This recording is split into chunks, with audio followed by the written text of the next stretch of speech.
MJ's being messy. And well, we're live, so you heard you say that. You know what I mean? Right. We are live. You know what I mean? MJ is spicy in the chat already. You know what it is. You know what it is. Man. Hey, look. Y'all know what it is, man. Normally, your boy, the real Adam Coleman, the hometown hero, is laid back, chill. You know what I mean? I don't really take too many shots. I don't really take too many shots at cats, man. I really don't. You know what I'm saying? However, this evening, it's blood in the water, dog. It's blood in the water, dog. You know what I mean? Listen. You know, y'all know what it is. We're doing the Shakka Ahmose critique. You know what I mean? He's had a lot of greasy things to say about the urban apologetics community, about, you know, guys that we respect, you know what I'm saying, and you know, really regard highly, whether it be Bantu, Eric Mason, and Brother Star. And he's been asking for this for a while now. So we're gonna have some fun. You know what I'm saying? It's just like, you know, it's like when you kind of throw like chum, I think it's called chumming, when they throw like chunks of meat in the water and right. Form. That's what this is right now. That's what this is, blood in the water, doc. That's what this is. You know what I'm saying? What up, BK, man? How you feeling, bro? Let's do this. Yeah, what's going on? Part of the people, the place to be. I go by the name of the BK Apologist, transmitting all the way live. New York is the city. Brooklyn is the borough. What's good? What's popping? I think that one of the key things that you said is fun. We are going to have some fun. Oh, you know, you guys seen the thumbnail. There will be jokes, but it's all in fun because, you know, when Shakka, you know, he talked about how Broussard and Bantu and Mason did the Three Stooges, and that Bantu basically has mental health issues. Nobody on this side clutched their pearls and was outraged. You know what I mean? It is what it is. You know, I take it as, you know, you're on the ball court, you're playing, and, you know, cats is talking slick while they're playing basketball. You know what I mean? That's how we're taking it, right? So, right. And that's what we're going to return some of that energy back, you know, but it's all in fun. It's also a teaching moment, but we're going to have some fun. And and if I could expand that point, it's important that you guys understand that because the conscious community, they have a history of saying things that can be taken as disrespect when it comes to our community. You know, they literally curse out Jesus. You got Brother Polite shooting up Bibles saying, hey, this now it's a holy Bible. Right? Mm-hmm. They say all that. We take it on the chin. We don't say none. But when we return some of that energy, they clutch their pearls. They start hyperventilating. You're like, I can't believe they did that. I thought they were Christians. Oh, that's not Christ-like. Oh, you mean the guy that you guys say don't actually exist?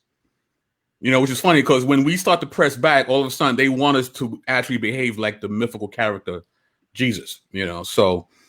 You know what I mean? It goes both ways, guys. It goes both ways. That's all I'm saying.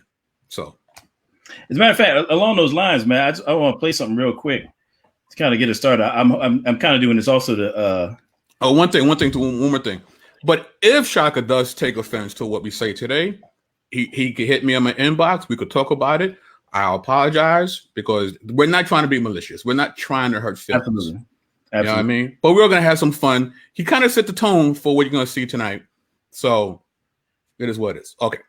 Right. Yeah. Y'all let me know if y'all can hear this. If you have any problems, I mean, I'm also testing this out to make sure I'm got my timestamps right. But let me go ahead and play this clip right quick.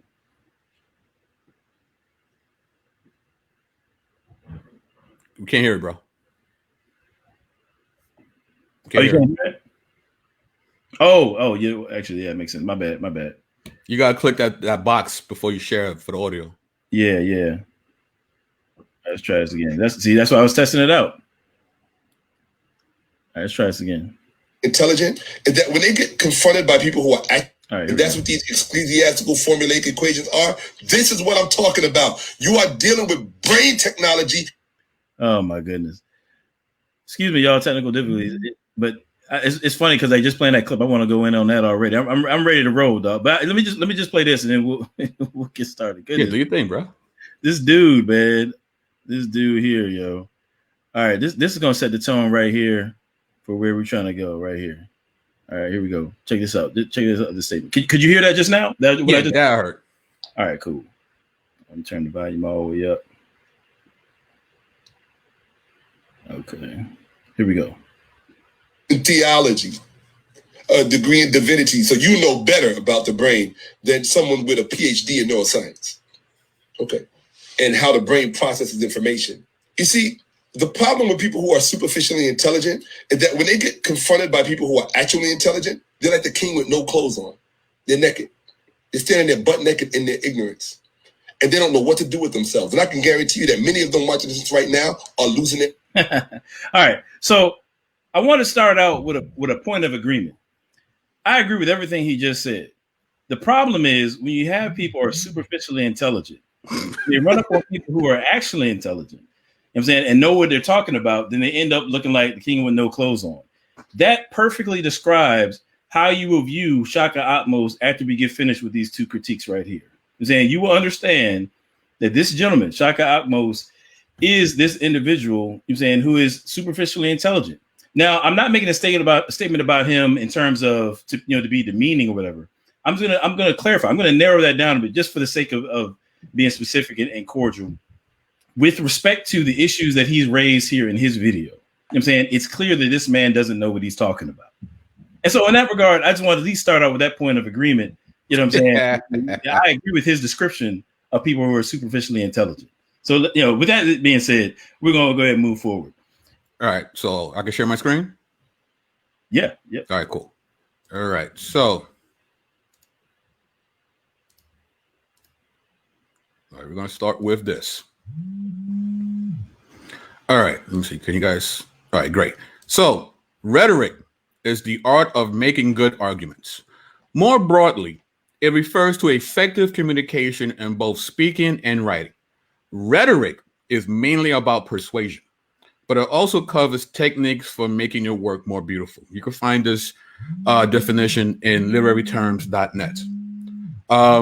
This is the thing we want to talk about. We want to talk about Shakka's rhetoric, his ability or inability to make good arguments.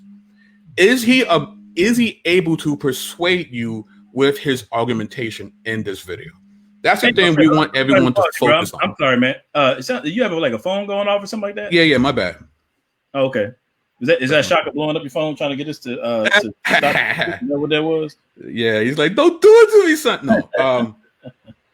Yeah, it's right. So that's the thing we want to really look at. We want to see this is an analysis of his ability to make good arguments. Right. We want to see if he is persuasive with what he's using.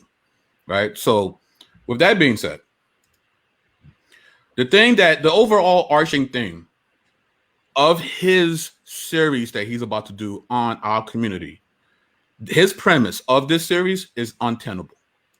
And the reason why I say that, because the name of the series that he's doing is Christians Apologists, right? Lies Christian Apologists Tell, right? So as you guys know me, I love to define terms before we get into any discussion. So let's look at some traditional definitions of lying. The most widely accepted definition of lying is the following, quote, a lie is a statement made by one who does not believe it with the intention that someone else shall be led to believe it. Another definition here is making a statement believed to be false with the intention of getting another to accept it as true. Now, there are certain conditions that have to be met in order for you to be able to prove that someone has been caught in a lie. First, lying requires that a person make a statement. This is the statement condition. Second, lying requires that the person believe the statement to be false. That is, lying requires that the statement be untruthful. Untruthfulness condition. Third, lying requires that the untruthful statement be made to another person, addressee condition. Fourth and final, lying requires that the person intend that the other person believe the untruthful statement to be true. This is the intention to deceive the addressee condition. These are the four qualifiers that one needs in order to show that someone is in a lie. So what he has to do when he talks about any apologist, whether it's me, Coleman, Richardson, Mason, the people in the chat, he has to fulfill these four requirements, right? He would have to prove the intent of the individual. That is a very difficult thing to prove. Because to know my intent, you have to know me. You have to know Adam. You have to know Mason. You have to know our character, right? You have to prove that you know us well enough to know the intent of the things that we're saying. It would have been much easier for him to entitle this things that apologists get wrong. Because guess what? We get things wrong all the time. He would score a lot of points if that was the series. But that's not what the series is about.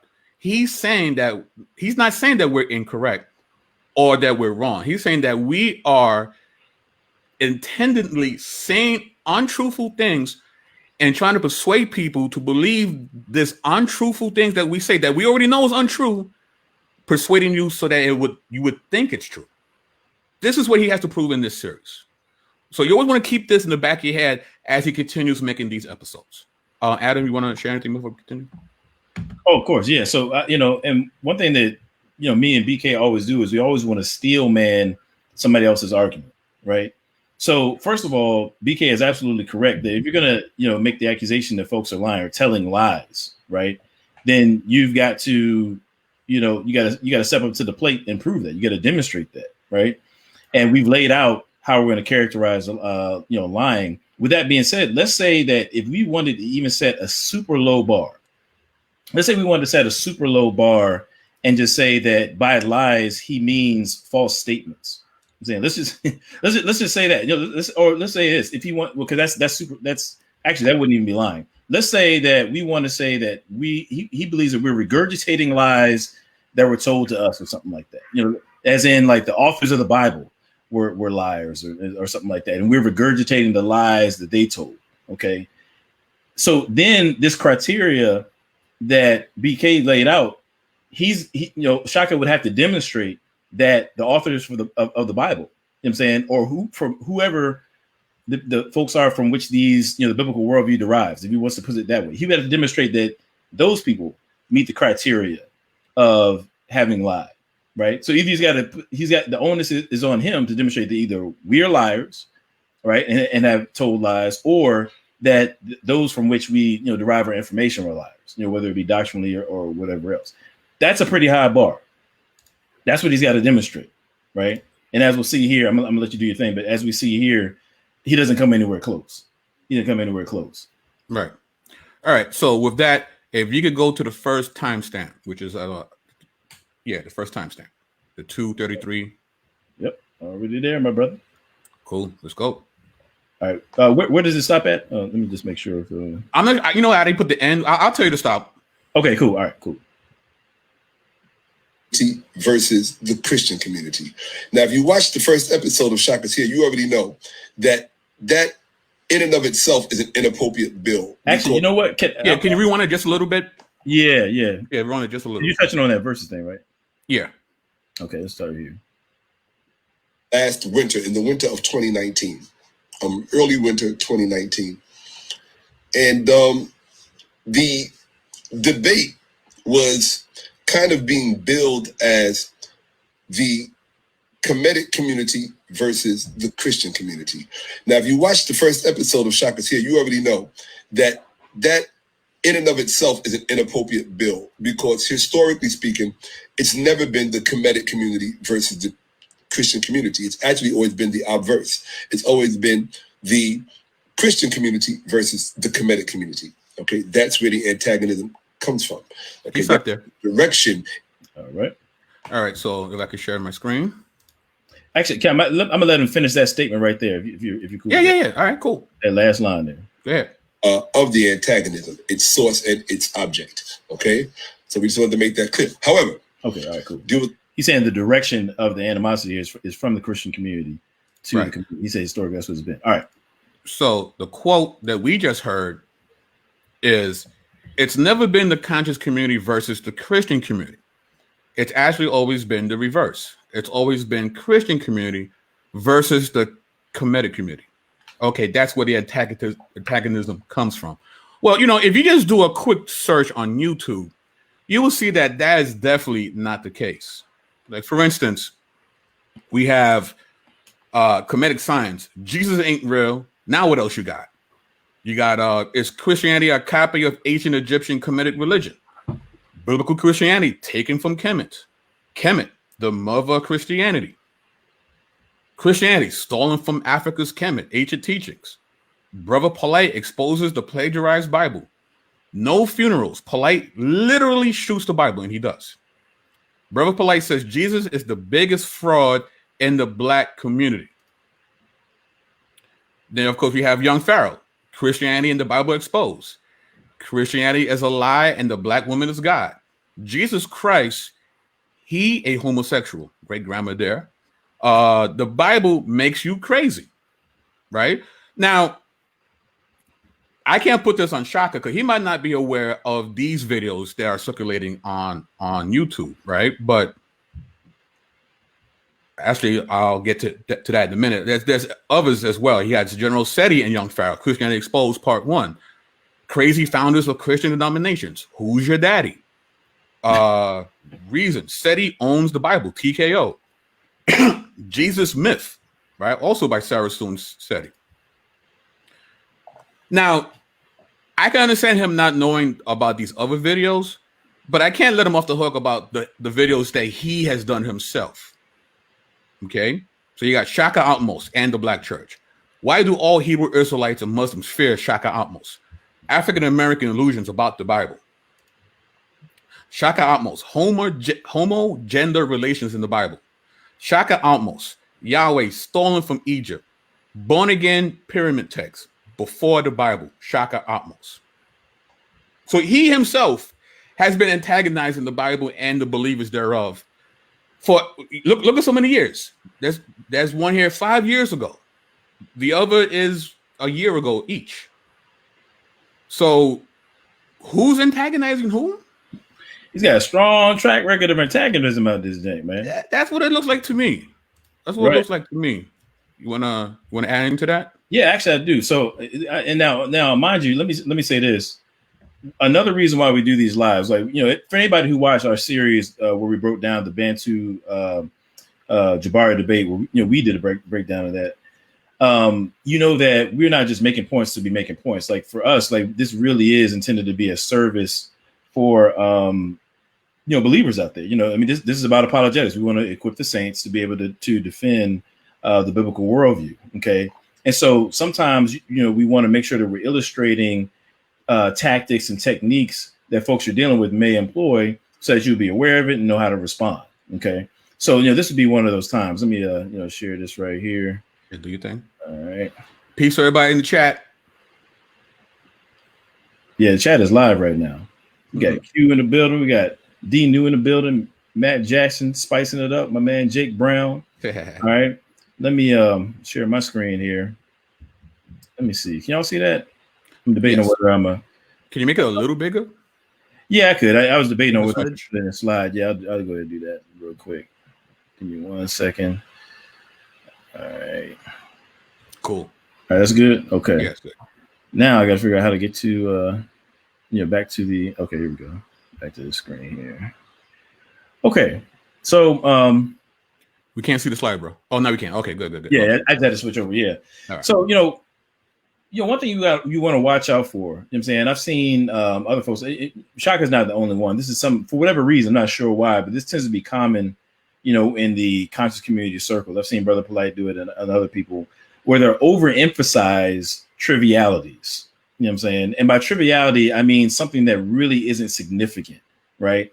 And what you'll see is there'll be times where guys will overemphasize a triviality in order to score points rhetorically. Okay. So basically, they're trying to, win over the crowd.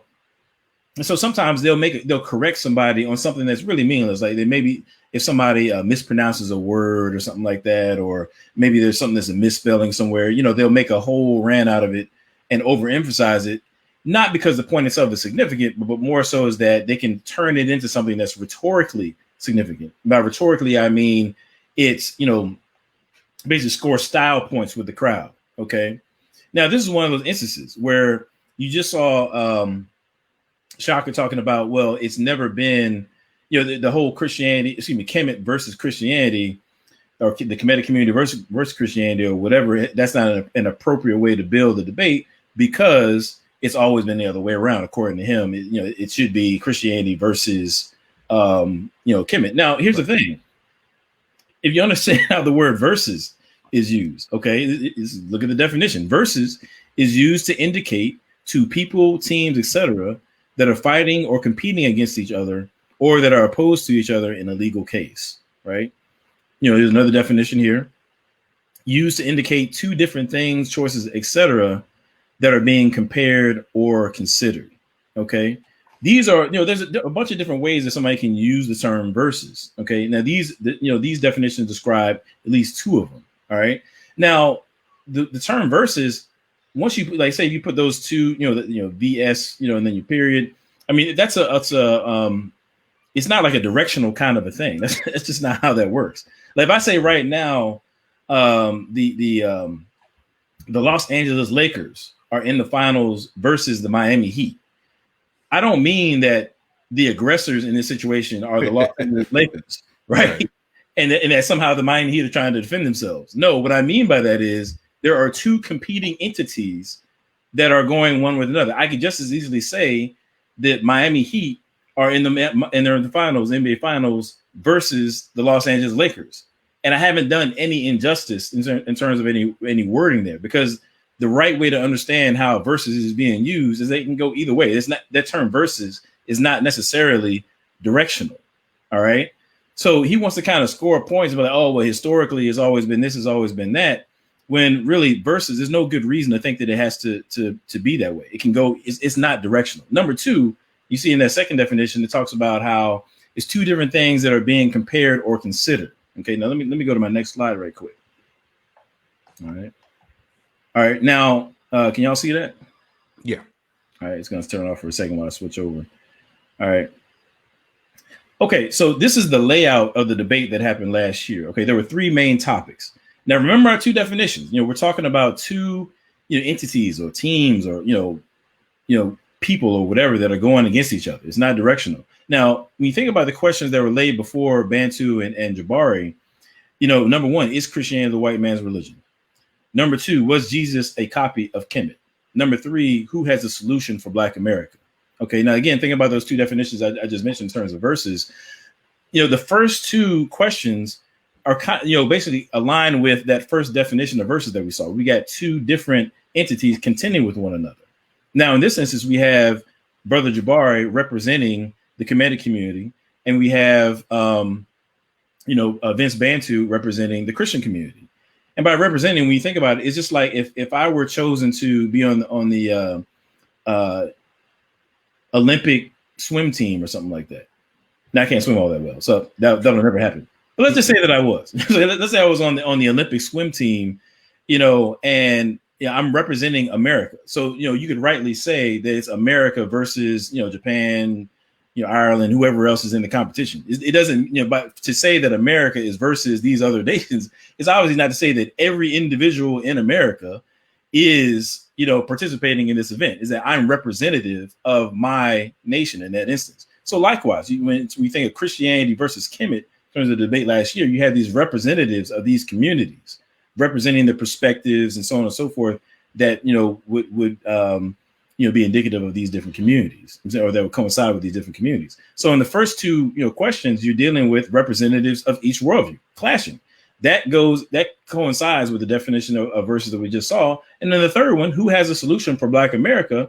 There was a comparison of the different worldviews, right? That coincides with that second definition of verses that I laid out. Okay. So in terms of the dynamics that were at play in this debate, right? You indeed have Christianity versus Kemet representatively, and also in terms of the comparison of the two different worldviews. All right. Now, aside from that, notice Shakka bases his contention about how the debate was built on historically it's been this way, or historically it's been that way. Well, it could very well be the case. Let's just grant. Let's just say that let's say even if it were the case that historically the majority of animosity has come from the Christian community. Let's just say that was the case. Nevertheless, this debate was about this debate. Okay. The term, Christianity versus Kemet is descriptive of the two parties or entities that are at play in this debate, regardless of what's happened historically. In this debate, it is the case that you have Christianity versus kemet. Or you could easily say kemet versus Christianity. Either or. It doesn't have to be directional. So I said that to say, I'm saying you have to watch out for these trivialities. I'm saying, as somebody said here, Brother Polite uses those taxes all the time. Very much so. And that's not even a disrespect to him. It's just, I'm not, a matter of fact, this is not even a matter. I'm not saying that people are being deceitful necessarily. I'm just saying that what you want to do is you want to be aware of these kind of tactics so that, if you're engaged with somebody, you can call it out and basically just really illustrate, hey, look, you haven't really brought anything substantive to the plate by acknowledging this or that, triviality. You haven't done any disservice, or you haven't undermined my position at all. You just pointed out something trivial. Or if you're watching a debate and you see somebody overemphasizing the triviality, you know that even though in the moment they may be ranting and sounding very passionate, you shouldn't, reasonable people shouldn't be persuaded by these kinds of trivialities. And so it helps us to separate rhetoric from rigorous argumentation, right? So that's just want to kind of make that point there. Nah, right? Good stuff, bro. Good stuff. Next timestamp. Okay. Give me a second to get over there. Oop. You might want to chat amongst the, hit the chat up. Yo, what up? I see the bodega ladies are in the building. What up, y'all? The guy, the real American, Mr. Phil Fox, in the building. The bodega is definitely in the building. You know what I mean? We got Carly Waller. We got, of course, MJ. Got Dr. Detroit in the building. We got Tyler Lott. You know what I mean? We got all the usual suspects. All the usual suspects. Make sure you guys like, share, and subscribe. Tell a friend to tell a friend. That's us again. And it's been a while since me and Adam have done these breakdowns. And it's funny. I thought we was done breaking down this debate, but I guess it's not true. Huh? It's the gift that keeps on giving, bro. It's the gift that keeps on giving. All right, cool. So all right, yeah, there we go. All right, and I think I'm in the right place. Yeah. I mean, if you want to start a couple seconds earlier, that might be good too. Okay, cool. So a couple seconds earlier. Yeah. Lest we be accused of taking them out of context. Exactly. Right? And by the way, actually, I should put. I'm going to put the link to this video that we're critiquing in the description of this video. Let me just say this too. I mean, I know that, and this is, I'm not going to be too long-winded. I promise. But we're going to take our time with this joint. We're going to break it down bit by bit. Yes, sir. What's funny about this is, and Alfredo, you can vibe with this, right? I don't believe there's anybody on the planet who was more anxious to watch this Shakka Ahmose video than you and I, bro. Oh, bro, we was talking about this every day, bro. We was on the phone every day, and no matter what we're talking about, it could be your kids, it could be, the pandemic. Somewhere in that conversation, like, yo, did the video drop yet? Right. Did the video drop yet? Bro, like we was ready for this jank, like it was the new Madden, bro. Like we was like, yo, it's like when Madden dropped. That's what this was, bro. I couldn't wait until Shakka Ahmose dropped this video. I told you, bro. I told you it was going to be hours of entertainment, and we were going to have a lot. We were going to have a breakdown. I knew it, and he did not disappoint at all. I mean, so much so we got to do this in 2 parts, right? I mean, it's just so much. The hardest part about critiquing this video was that there was so much to respond to. Yes. I would have loved to have done this in one session, but it's just impossible, as you guys will see. Speaking of which, I'm saying, everybody, we're doing this breakdown tonight. Shakka Ahmose, we're covering, half of the points that we plan to address, within the time that we're doing here. But make sure if you haven't already, subscribe to BK Apologist channel on YouTube. You know what I'm saying? Because our next session, which is going to be this Thursday, we're going to be doing the second half of our critique of Shakka Ahmose on his channel. So I just want to make sure we throw that out. All right? Cool. Here we go. And I'm going to show it to you. I'm going to prove it to you. Vincent Bantu defeated Jabari Osaze. In my opinion, I'll say it again. Vincent Bantu, PhD, defeated Jabari Osaze in the debate. That's just, I think if you watch it, you will more or less come to the same conclusion. That does not mean that Vincent Bantu won the debate. I simply said he defeated Jabari Osaze. But as you're going to see when I start this presentation, Vincent Bantu actually ended up losing the debate. See, you say, well, Shaka, what do you mean? Yeah, you start there. Yeah, This what Bantu what defeated do you Jabari. mean, Shaka? What do What do you you mean? mean? What do you No, mean? man, John McCrae, what do you mean? What do you mean? Man, John McCrae. Yeah, what does he mean, man? What is this cat? What does this cat talk about, man? If you could share my screen, sir. Yes, sir. Cool. So, as you heard him in the timestamp, he said he defeated Jabari Osase on stage. But as you're going to see when I start this presentation, Vincent Bantu actually ended up losing the debate, right? And we don't have to go to this timestamp, but he also says concerning Osase, you got knocked out, and to me, that's what happened in this debate. Okay? This idea of him winning yet losing the debate is fallacious. Now, in the book Fallacies and Judgments and Reasonableness, Empirical Research Concerning the Pragma Dialectical Discussion Rules, a fallacy is the use of invalid or otherwise faulty reasoning or wrong moves. All right. Now, what fallacy is he guilty of here? Glad you asked. It is the law of non-contradiction. The twin foundations of Aristotle's logic are the law of non-contradiction, also known as the law of the excluded middle in his book Metaphysics. Quote, the most certain of all principles is defined as follows. It is impossible that the same thing can at the same time both belong and not belong to the same object and in the same respect.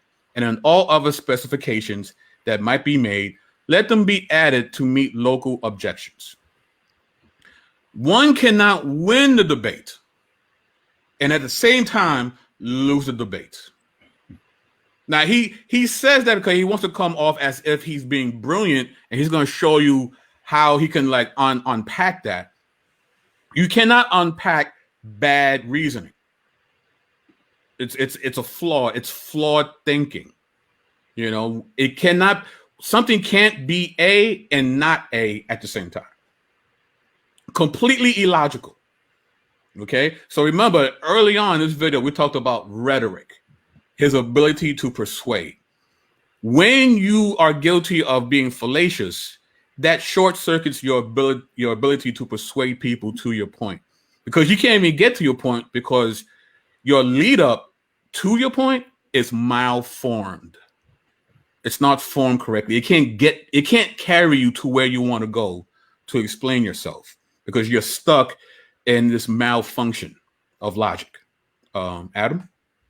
Yeah, it's very interesting. I think, when you think about the three fundamental laws of logic, I feel like he kind of dances in between breaking the three of them throughout the different points in his video. You know what I'm saying? But certainly to say that you won the debate. Now here's kind of what Sharp was saying. Like to say you defeated Jabari Osase, but you lost the debate. Now I know he's going to try to justify that later on, but the fact of the matter is the debate, there was only a debate between two dudes. You know what I'm saying? There's only two dudes, on the stage. Or even if you want to broaden it out, there's only two perspectives that are being represented, you know what I'm saying, by these two dudes that are in contention with each other, as we saw, right? So there wasn't like he was trying to defeat Jabari and everybody in attendance. You know what I'm saying? Right. Where your boy is about to go here in a minute, but that's just not the case. It's silly. I mean, nobody. I mean, I can't remember if you had that flyer up or not for the debate, but there was only two names on that bill, brother. It was Jabari Osase and Vince Bantu, bro. You know what I'm saying? Wasn't nobody else sneaking in there. So if he beat the guy that he was in contention with, and you say so, right, he just said it. Then you can't flip the script, and just say, well, now it's no, he didn't win the debate. Now, actually, this is interesting. I hadn't considered it till just now, actually, but I wonder if, in a sense, he's also making the equivocation fallacy with that word debate. Okay? Because on the one hand, he's using the term debate to describe the contention between Jabari and Bantu, right? And he's saying that Bantu won that debate. He defeated Jabari Osase. Okay. At the same time, he's also going, and as people will see in a minute, but he's also using the debate in a different sense to mean not only Bantu in contention with Jabari Osaze, but also in contention with, you know, this gentleman that we'll see in a second, you know, during the Q&A period and whatever it was that guy brought to the table. You know what I'm saying? So to say that you have this debate between, it's basically using the term debate in two different ways. A, against Jabari Osaze, the Bantu against Jabari Osaze, and then B, Bantu versus Jabari Osaze and all these also other folks in the Q&A. And so it's like he switches between the two. I think that's an equivocation fallacy. I'm saying it's like which one is it, bro? Which way are you going to characterize the debate, right? And you can't use them, you know, interchangeably. You know what I'm saying? As you just kind of alternate between, you know, whether saying that Bantu won or lost. That sounds like the equivocation fallacy to me. I wish I had it on my slides. I had to add it to one of my slides. That was good. Shout out to Dr. Mason. He's in the building. This debate has a long shelf life, huh, Doc?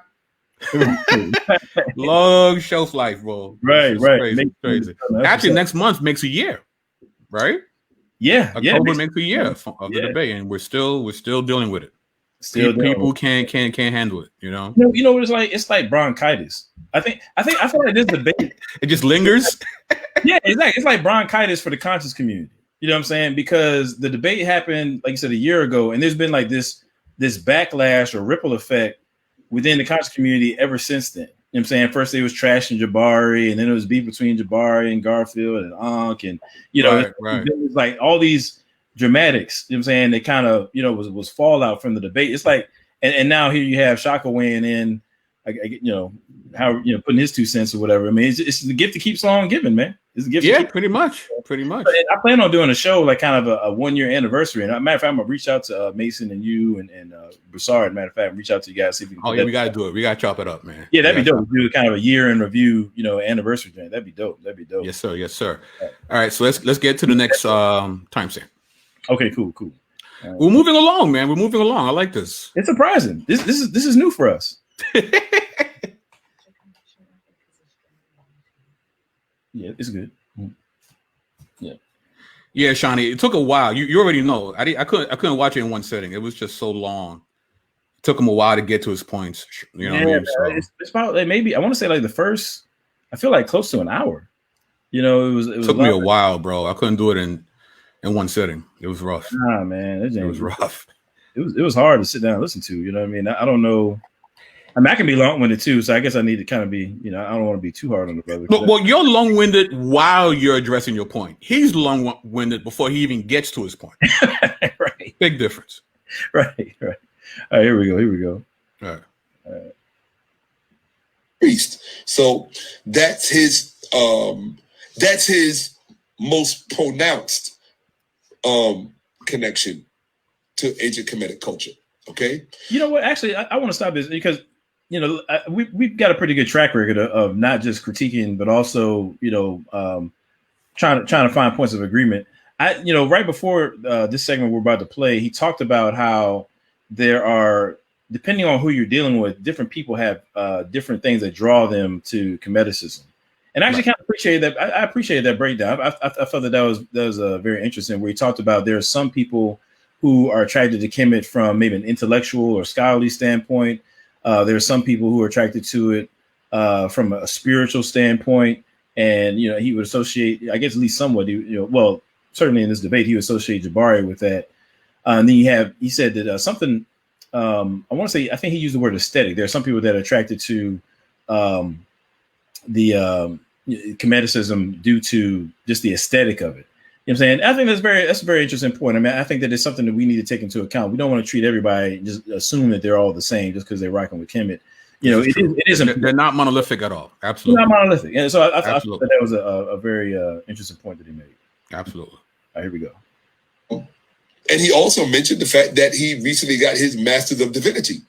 So that should also tell you that his preoccupation with ancient Kemet is more spiritual than it is anything else. Now, just to let you know, being that I'm speaking about this, my preoccupation with ancient Kemet is really more from an economical perspective. Shout out to Taki and the Happy Valley documentary, even though you owe me on that. So yeah, that's my preoccupation with ancient Kemet, the economic aspect of it and how it influenced the outcomes of ancient Egypt's reality. And that's because for myself, human reality revolves around economics at the end of the day. So you can stop it there. For me to try to understand Kemet at a very human. All right. So let me share my screen. So patrons in the building, trying to put them up on the screen. Shout out to my folks out there. Appreciate you coming through. You can share my screen, sir. Yes, sir. All right. So we see that picture is gold right there, by the way. I mean, that's an actual picture. I mean, that's not Photoshop. That's how he took the picture. Right. My preoccupation with ancient Kemet is really more from an economical perspective, right? So I thought it'd be interesting to take a small glance at this Nile Valley worldview when it comes to economics. Now, this is not a total, view. It's a snapshot, but it's an interesting one nevertheless. So, in the book Ancient Egypt: Anatomy of a Civilization by Barry J. Kemp, it says the late New Kingdom provides some spectacular documentation in the form of an archive of papyri dealing with investigations and trials concerning the promise of instant enrichment through theft. Nothing was sacred. Temple grain supplies were siphoned off, tombs were robbed, temple equipment and fittings were plundered. Although tomb robbery attracted people mainly of lowly status, less arduous forms of theft and dishonesty drew in officials as well, including temple personnel. Indeed, the scale of the thefts often required official participation. He goes on and says, apart from depicting the seamier side of the crumbling fabric of late New Kingdom society, and also the processes of law when they were eventually invoked, the papyri illustrates in a highly colored way motives and means in the contemporary economy. They dramatize the existence of a crude urge for self-enrichment, which in more orderly circumstances would have been sublimated by participation in the marketplace, selling goods, renting or leasing land, making loans, bearing interest, all of them practices explicitly documented. They also revealed the fate of the stolen goods as they re-entered the economy of the living, and in so doing, add usefully to our restricted knowledge of the economic behavior of the time. So in the New Kingdom, part of the economy was thievery. This was part of the economy, right? Now, this is New Kingdom, Did they get down like this in the middle? Did they get down like this, pre-dynastic? I'm not sure. Again, this is a snapshot, right? It's like, how like in like every barbershop, you got a hustle man?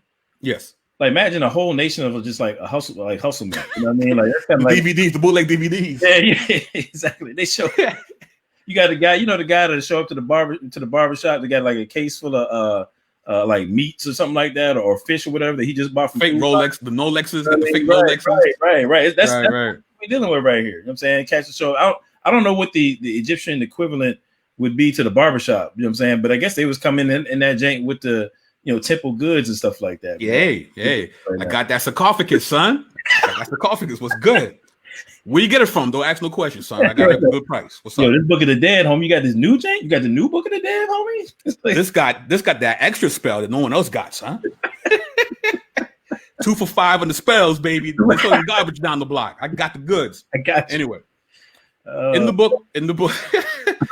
book, Wretched Kush, Ethnic Identity in Egypt's Nubian Empire by Stuart Tyson Smith, he says, the acquisition of luxuries and valuable bulk goods, whether by peaceful or violent means, was a key economic goal of Egypt's interactions with Nubia and Western Asia. Right? So violence wasn't off the table when you did business with ancient Kemet. It wasn't off the table. It was a viable option. Dealing with other black people, mind you. Wow. Like, yo, let me get that camel off you, homie. I'm just saying. So when Shakka says this is his focus, right, I find that interesting. It's like, should we be leery of doing business with Mr. Ahmose? if this is where he's getting his reality from when it comes to his economical prowess, something to think about. Yeah. You know, thoughts.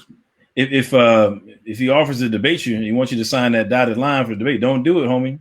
There might be some violence coming behind that, Jane, man. I mean, just saying. All jokes aside, so on the one hand, you know, Shakka shouldn't be too upset about American imperialism or, you know, European imperialism. I mean, well, none of them are. None of them are. They're upset that they're not the imperialists. Right. That's the problem. The problem isn't imperialism. It's who's the imperial, who's the dominant culture. That's the problem. That's the problem. You know what I'm saying? And then on top of that, I think it's very interesting that going back to the debate, and people can go back to the my man keeps talking about hustling them oils. Back then, B. Frankincense, baby. Let's go. Frankincense and myrrh was real.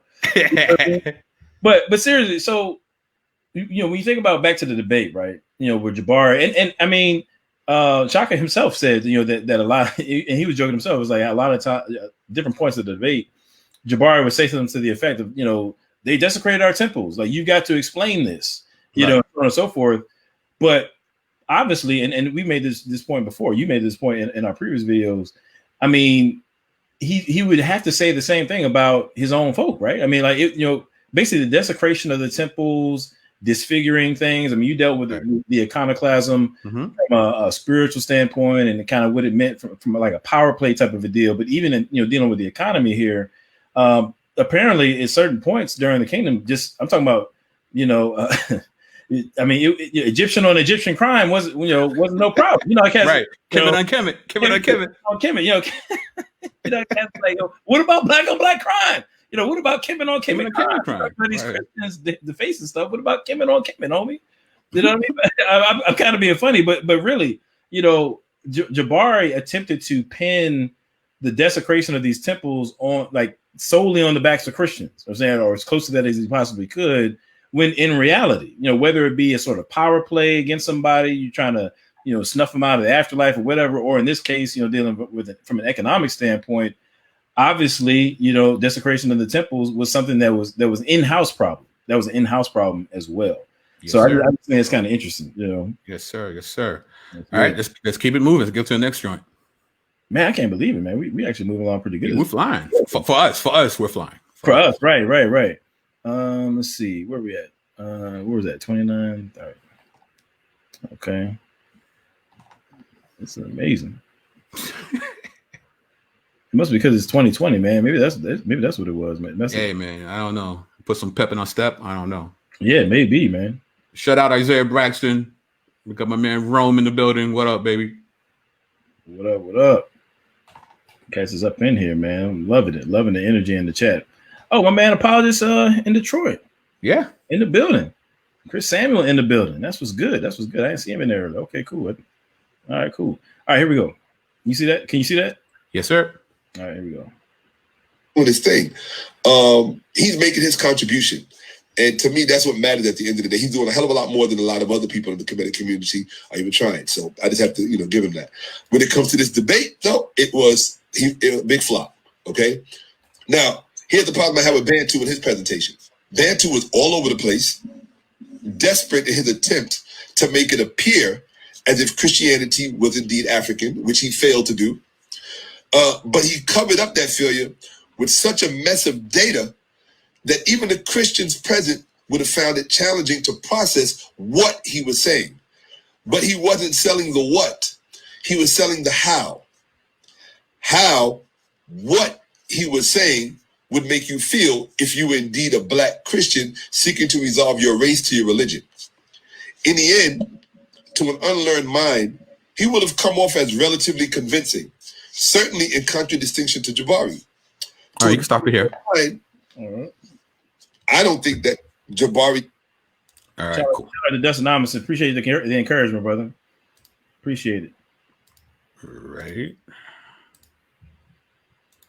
All right, you can share it, sir. Speaking of sharing, y'all hit that like button. That share button. We got a good crowd. That's right. We got a good crowd in here. I'm saying it because I forgot to share it to my own page. I shared it.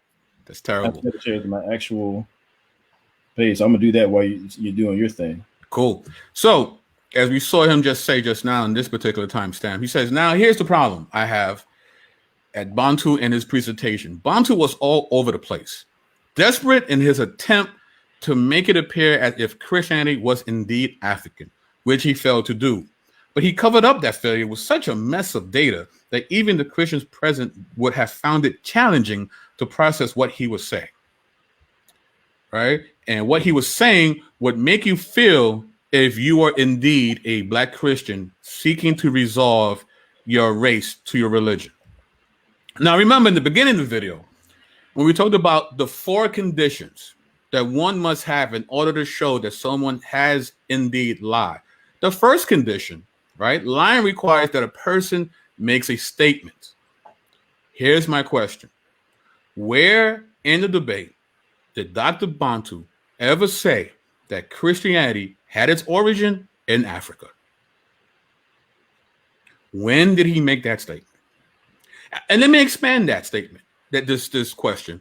Who within the urban apologetic community has ever made that statement? Thank you. When have you heard me or Adam or Mason or anybody in the chat ever say that Christianity began in Africa? You have to show that, right? He just says it. But remember, the first qualifier to show someone's a liar, you gotta show the statement. Mm-hmm. Where's the statement? There isn't any. So right off the bat, he fails at one of his attempts of showing the lies that Christian apologists tell. Because to showcase the lie, you have to show the statement first. Now, that statement could be in an MP4, MP3, a screenshot of a post somewhere. All that will qualify as a statement. He does nothing of the sort. Why? Because there is no statement. And this idea that let me go back here one. This idea that Black Christians are seeking to resolve your race to your religion. Where is that statement? Where have you seen this taking place? You know, I think, Adam, they misunderstand when we say that Christianity is not the white man's religion. Right. They assume by default that what we really mean is Christianity is the Black man's religion. Right. And what they're doing is they're projecting how they see their worldview on us. Right? Because in order for you to be a Hebrew, you have to be genetically Hebrew. Right? If you're going to be part of the Kemetic community, you have to be genetically part of the Kemet in order to partake. That is not Christianity at all. Christianity isn't. Your genetics play no part in you receiving the gospel of Jesus Christ. You know, in fact, we see this in Scripture. Right? Let's show some Bible here. Genesis 17. Abram bowed down with his face to the ground, and God said to him, "As for me, this is my covenant with you. You will be the father of a multitude of nations. No longer will your name be Abram. Instead, your name will be Abraham, because I will make you the father of a multitude of nations. I will make you extremely fruitful. I will make nations of you, and kings will descend from you. I will confirm my covenant as a perpetual covenant between me and you. It will extend to your descendants after you throughout their generations. I will be your God and the God of your descendants after you."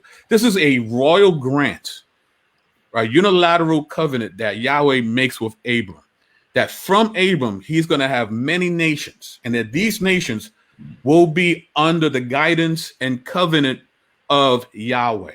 This is a promise and a contract that he bestows upon Abraham. And we see that this is the thread throughout Scripture. It's about God gathering the nations back to him. We see that, you know, in Matthew 28, the Great Commission, making disciples of all nations. We see during Pentecost when all these people from these different nations were in Jerusalem and they hear the gospel for the first time and they become Christians and the church begins. We see this happening throughout the book of Acts as Paul and Peter and the rest of the first century believers are going out proclaiming the good news to Jew and Gentile alike. And then in a vision that John has in the island of Patmos in Revelation chapter 7, we see this. After these things, I looked, and here was an enormous crowd that no one can count, made up of persons from every nation, tribe, people, and language, standing before the throne and before the Lamb dressed in long white robes, and with palm branches in their hands. They were shouting out in a loud voice, "Salvation belongs to our God, who is seated on the throne, and to the Lamb." So in the end, Jesus giving John this fast forward look at the end game. All nations make it. Right. All tribes make it. Because the gospel is for everyone.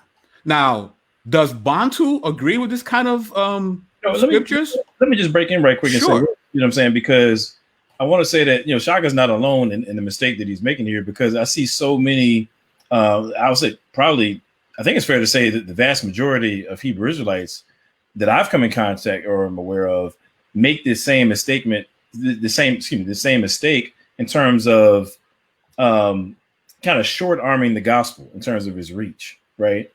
And I think I'm not going to get into it now, but I think it's because there's an identity issue there that they're trying to resolve. That's something resolving in ways that the Bible doesn't prescribe or lay out. But my point is, when you think about like Isaiah, for example, if everybody knows the specific verse, they can put it in the chat. But it talks about how Israel was supposed to be a light to the Gentiles, a light to the nations. Right.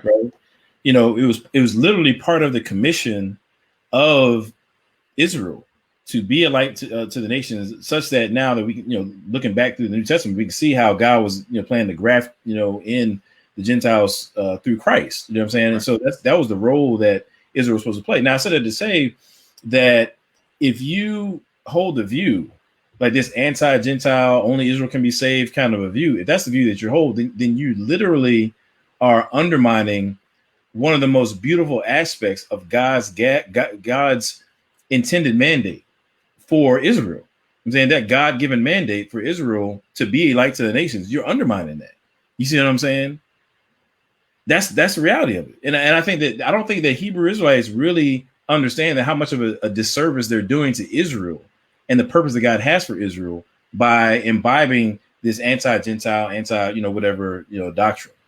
And, we're seeing the same thing here or something similar anyway with Shakka Ahmose. I think he's really misunderstanding from an identity standpoint. Shout out to Michelle Turner for the super chat. I think Benjamin Handelman had one earlier, so shout out to him as well. Appreciate y'all, man. Really do appreciate you. Yep. He said we breaking it down. We're trying. So, funny enough, Bantu's first book is entitled what? A Multitude of All Peoples. Right. Engaging Ancient Christianity's Global Identity, Mythological Engagements. Now, let's look at the synopsis of this book that you will find if you go to Amazon when you purchase this book, because you should. This is an amazing book. And it says this: Christianity is not becoming a global religion. It has always been a global religion. The early Christian movement spread from where? Jerusalem. Mm-hmm. In every direction, taking on local cultural expression all around the ancient world. So why do so many people see Christianity as a primarily Western white religion? In A Multitude of All Peoples, Vince Bantu surveys the geographic range of the early church's history, revealing an alternate, more accurate narrative to that of Christianity as a product of the Western world. He begins by investigating the historical roots of the Western cultural captivity of the church, from the conversion of Constantine to the rise of European Christian empires. He then shifts focus to the too often forgotten concurrent development of diverse expressions of Christianity across Africa, the Middle East, and Asia. In the process, Bantu removes obstacles to contemporary missiological efforts, focusing on the necessity for contextualization and indigenous leadership in effective Christian mission. He draws out practical lessons for intercultural communication of the gospel, healing the wounds of racism, imperialism, and colonialism, and will be possible only with renewed attention to the marginalized voices of the historic global church. The full story of early Christianity makes clear that, as the Apostle Peter said, God does not show favoritism, but accept those from every people who fear him and do what is right. You know what? I think this is a perfect time. I was actually going to play this clip. I think it's relatively short, but it really goes well with what you just said. So let me play it right here, because this kind of gets to something that another mistake that I think Shakka is making that's related to this right here. Let me go ahead and play it. Go for it. black, and blah, blah, blah, blah, blah. They got keys, I call keys to the cell. Every time you catch a Christian in a lie or in a fallacy or in a faux pas, they have the key, they have the magic Jesus key that opens the door and lets them out with an excuse. When you accuse them of trying to peddle Christianity as being black and African by invoking the Ethiopian church in North Africa and the early church fathers and Egypt as well, when you accuse them of trying to do that, then they'll come back with, oh no, I wasn't saying that Christianity was black or that even that it's African, but that it's not the white man's religion. So it could be the Chinese man's religion. It could be the Mexican man's religion. What we saying is that it ain't African. It ain't black. Okay? That's what we saying. We want something purely of our own pure creation. It's kind of like the difference between having an adopted child and your biological child. You understand? Now, with all due respect, I don't know many adopted people out there. You kind of goes to the segue there. I really want you to listen to what he just said. We want something that's purely of our own creation, right? So there's a couple things here. Let me show this slide right quick. Do your thing. Okay. So give me one here. Let me see here. Let me stop sharing that. This is very crucial, y'all. Okay. Shawnee Miller. It's the still shots for me. You like that, huh? Again, I didn't doctor anything. That's an actual photo of him. So. Oh, what's that? We're not dealing with a caricature here, man. We just no. That's an actual photo of him. Straight with no chaser. Straight with no chaser. And that's him on the horse. He's actually on the horse. I didn't put him on the horse. Yeah, actually, yeah. I thought we was. He's on the horse. That's actually him. And as far as the thumbnail. Okay, so yeah, this really is the video I just played. I think illustrates two key mistakes that he's making. Some of which you already covered, so I'm not gonna belabor the point there. But I think Shakka misunderstands the argument. There's this issue of origin versus compatibility. Okay, I'm gonna frame it that way.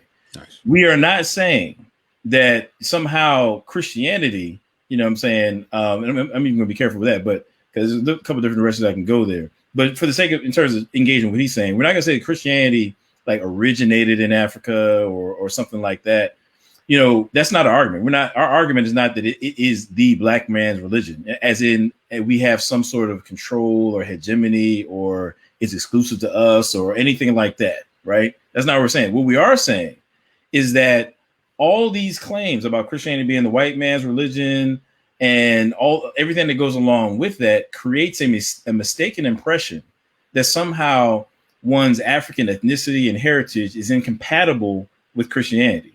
And what we're doing is we're tearing down that lie with historical and philosophical evidence. Okay, we're basically tearing down this brick wall of fallacies and misinformation that divides, you know, people, at least in their perception, divides Christianity from Africanness. I'll just call it that.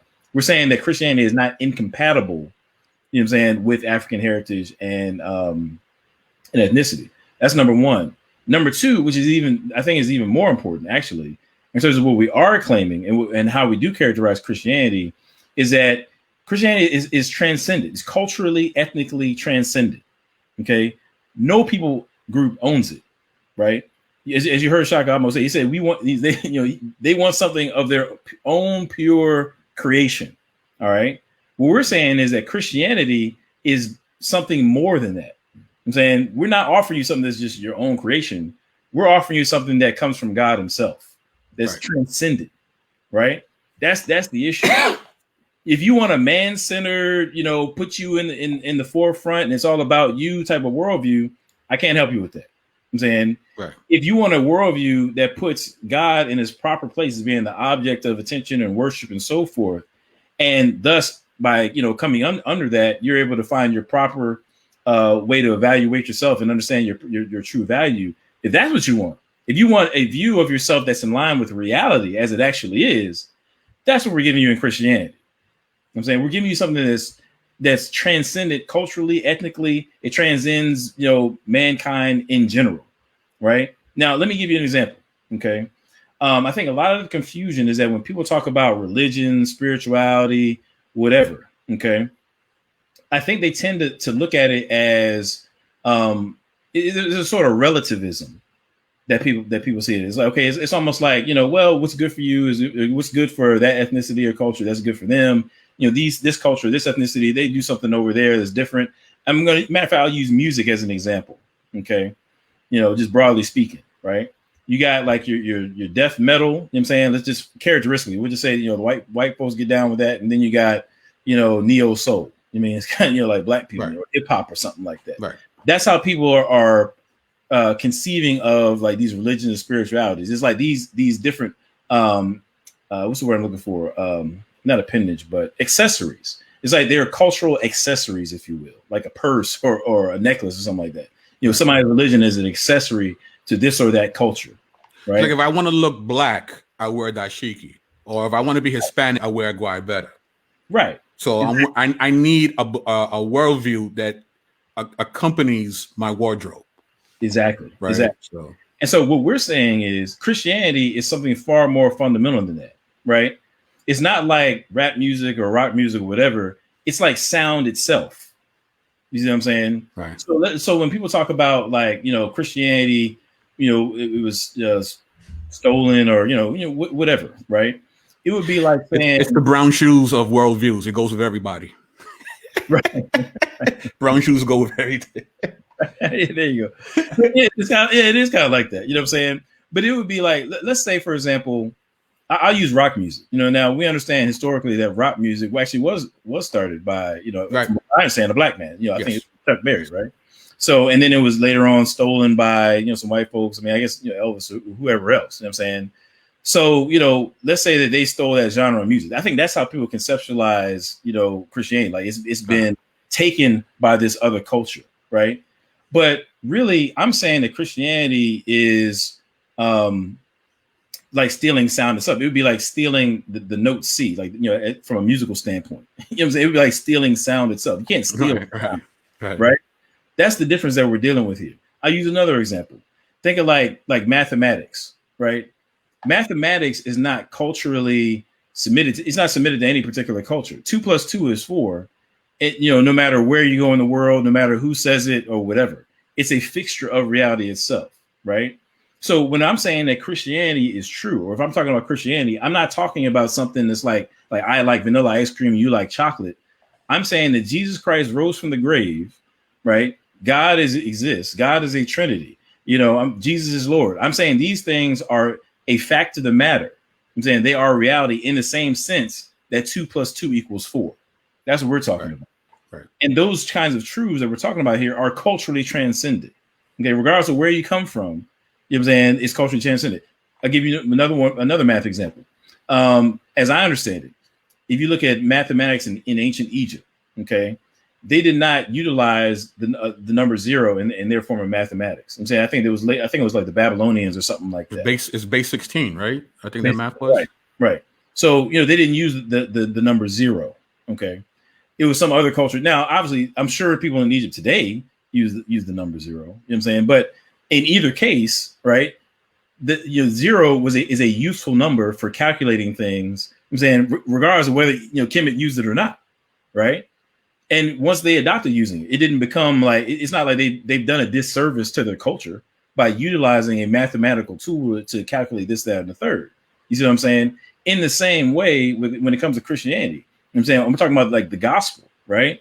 Or the biblical worldview as a whole. We're saying that the biblical worldview represents reality as it actually is, just like 2 + 2 = 4 and these other things. And by aligning with reality as it actually is, you haven't done any disservice to your culture or whatever, just like somebody, who used mathematics that wasn't indigenous to Kemet or something like that. It's the same, right? Also, I don't think he understands when he says that, how he's throwing all his ancestors under the bus, right? Because these ancient Kemetic people, when they first heard the gospel, they didn't say, that's not black, so we don't want it. No, they accepted it and they made Jesus Lord. And then they did what Kemetic people usually do when they accept a new God. The older gods get thrown out. They get literally scraped off the walls and temples get desecrated. Because that's what Kemetic people have always done to idols that go out of style. Now, wait a minute. I got to disagree with you there, man. Uh-oh. This is the first time it's ever happened. I got to disagree. Okay. What actually happened was this. Uh-huh. Okay. Let me stop sharing that real quick. What actually happened was Kemet and the inhabitants thereof were as smart as could possibly be with all the melanin and science and mathematics and whatever. And then they just got stupid right there in the first century. Miraculously. They all just got all the brain cells just left their heads. It's just gone. left their heads. I'm saying their ability to reason left a year before the first century. You know what I'm saying? So that by the time Christianity comes right. They were just a bunch of dumb doorknob idiots, and they were, brainwashed into Christianity, and that's what happened, brother. These first century Egyptians, they were idiots, man. That's what happened. Right. But you can't, but what do they do with that? What do they do with these ancestors that you prop and give honor? And I'm not saying you shouldn't honor the people that have passed. I'm not saying that. But these people that you really honor. So what you're saying is they were stupid. There was this moment in time where these amazing ancestors were a bunch of dummies. Right. Apparently, that's what you're saying when you say stuff like this. Right. Yeah. Well, but anyway. I mean, yeah, it really does do a disservice to all, those ancestors who made a free will decision to say, you know what, there's something that aligns with the reality more so than these spiritual practices that we've been engaging in. Right. So, but it just really goes to show you how actually, and let me just say this, they do the same thing with enslaved persons. Okay. In America, when it comes to African enslaved persons here in America, they want to talk a lot about, they were brainwashed, they were beat into it, they were this, they were that. And I'm actually going to deal with this a little bit later, but they do such a disservice. I mean, it's true. It's one of the things that pisses me off. I ain't gonna lie to you. More so than any other argumentation I hear coming out of the conscious community. Just about, I can't stand when they just trample upon our African enslaved forefathers and foremothers for the sake of their own rebellion against Christ. You're going to throw our enslaved forefathers and foremothers under the bus and denigrate them in the same way that the slave masters did. Because that's what the slave master said, is that we weren't intelligent. We didn't have a capacity to understand this, that, and the third. You know what I'm saying? We didn't have the wherewithal. We didn't have souls, and we didn't have the wherewithal, intellectual reason. That's what Thomas Jefferson believed about Sally Hemings as he was raping her. And you guys are peddling the same exact lie. You guys are peddling the same exact lie every single time you resort to this notion that our African enslaved forefathers and foremothers didn't have the mental capacity to make a rational free will decision to serve Christ, who was the only God meeting them where they were, you know what I'm saying, down in, when they were in those chains. Horus wasn't there. Asaraset wasn't there. You know what I'm saying? Tahuti wasn't there, right? Where were they at? You want to talk about where was Jesus? Where were they at? That's what I want to know. But rather than just stand on your own 2 feet and say, I'm just going to rebel against God because that's what I want to do. No, you want to throw our African enslaved forefathers and foremothers under the bus. When actually, historically, when you look at how we came out of slavery, fam, what are we talking? Look at the Reconstruction period, dog. How do you go from being enslaved to, like, within 5 years having African persons serving in Congress, in the nation that they were enslaved in? How do you have a people go from the cotton fields with like 95% illiteracy to within a generation bringing that down to about 30%? But they were so stupid, though, right? They were just brainwashed. They couldn't do that, right? Come on, man. It's disgusting. Really, what it is, and I'm saying this to all of y'all out there, all of y'all who follow that argumentation, what you have done is you have drunk the Kool-Aid of white supremacy, and you're regurgitating. You're throwing it back up on your own community. Stop it. That's what you need to do. Stop it. Facts. All right. Soapbox. That was great soapbox. Great soapbox. I loved it. Yeah. So let's keep pushing. All right. Hey, man, I got a little jazz. I just can't. Nah, bro. Because this is for real for you and for us. No, real, man. I can't stand it. I feel you, bro. Stand it, man. Yeah. But they're pro-black. You know what I mean? They're the pro-black. They're RBG. Right? They're RBG, right? Gotta be kidding. All right. Yeah, it's crazy, man. Where are we at here, man? Oh, let me. Adam tight. No, At it tight right now. You know what it is, man. Like, so I mean, you know what? I'm not even gonna go there. I'm gonna because we're gonna be on here like another extra 30 minutes. But that just frustrates me to no end, man. You gotta stop trampling on. And rightfully so, bro. Stand on your own too, dog. All right, 36. Okay, cool. I'm gonna find the next slide. All right. Woo.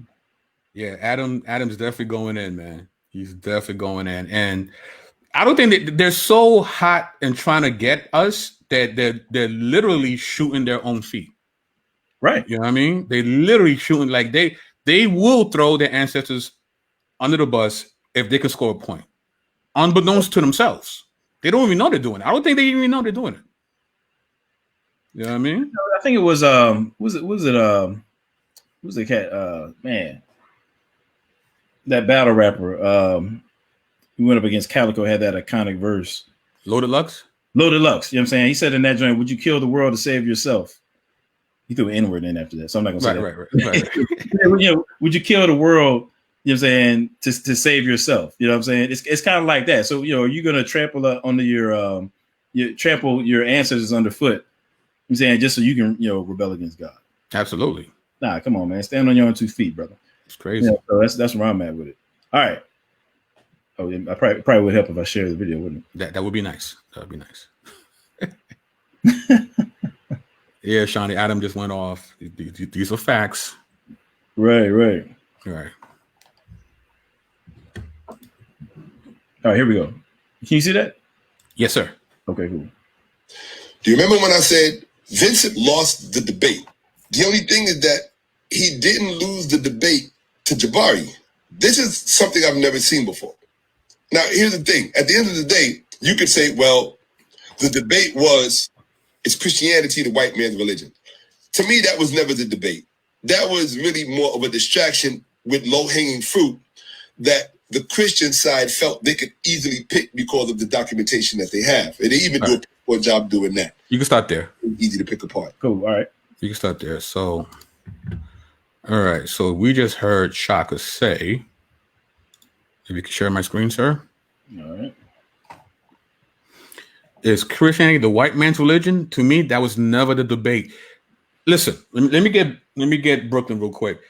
Okay. It's not for you to say, fam. Right.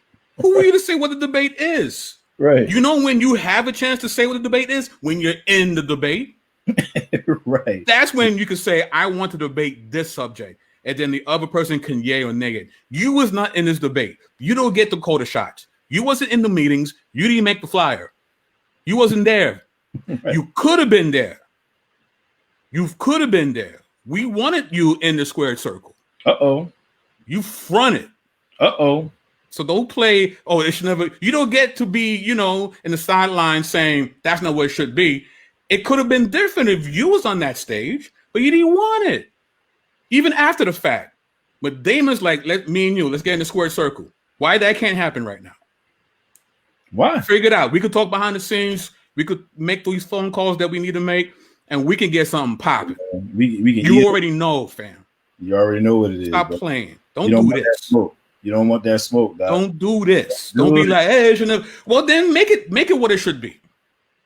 Yeah. Sit down. Let's talk with Damon. Let's figure out the subject matter, and let's get to it. Let's talk about what the debate should be, Shakka. Yeah, we can make it happen. But don't be like, don't retract and don't debate, but then turn around and say what the debate should be. You don't have to write. Because you had a chance to be on that square circle, fam. You had the right. You had it. We gave you the opportunity. And you said no.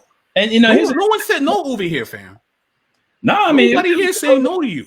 Now, here's the thing about it, because I was behind the scenes involved in how the debate developed, right? Right. From the earliest point. You know what I'm saying, like, you know, there were some people, I was in the chats and text messages and stuff and deliberating about how things were going to work. I saw how it developed. Now, I said it to say this. He says it makes the accusation that, or I'll just say speculation, that, you know, the Christians felt like the way that we build this topic would be, you know, like kind of like low hanging fruit or something like that. I'm telling you, as somebody who was involved from day one, that on like, well, you know, put it this way, how it developed, both sides of the game were involved and in agreement with the direction of the debate. Simple as that. There was no leverage from the Christian side to impose our will on the debate and make it all about what we wanted to be about to gain some sort of advantage. That wasn't the case. That wasn't the case. As a matter of fact, if we want to keep it real, the way the debate turned out, actually, we really gave Jabari more leverage than we should have.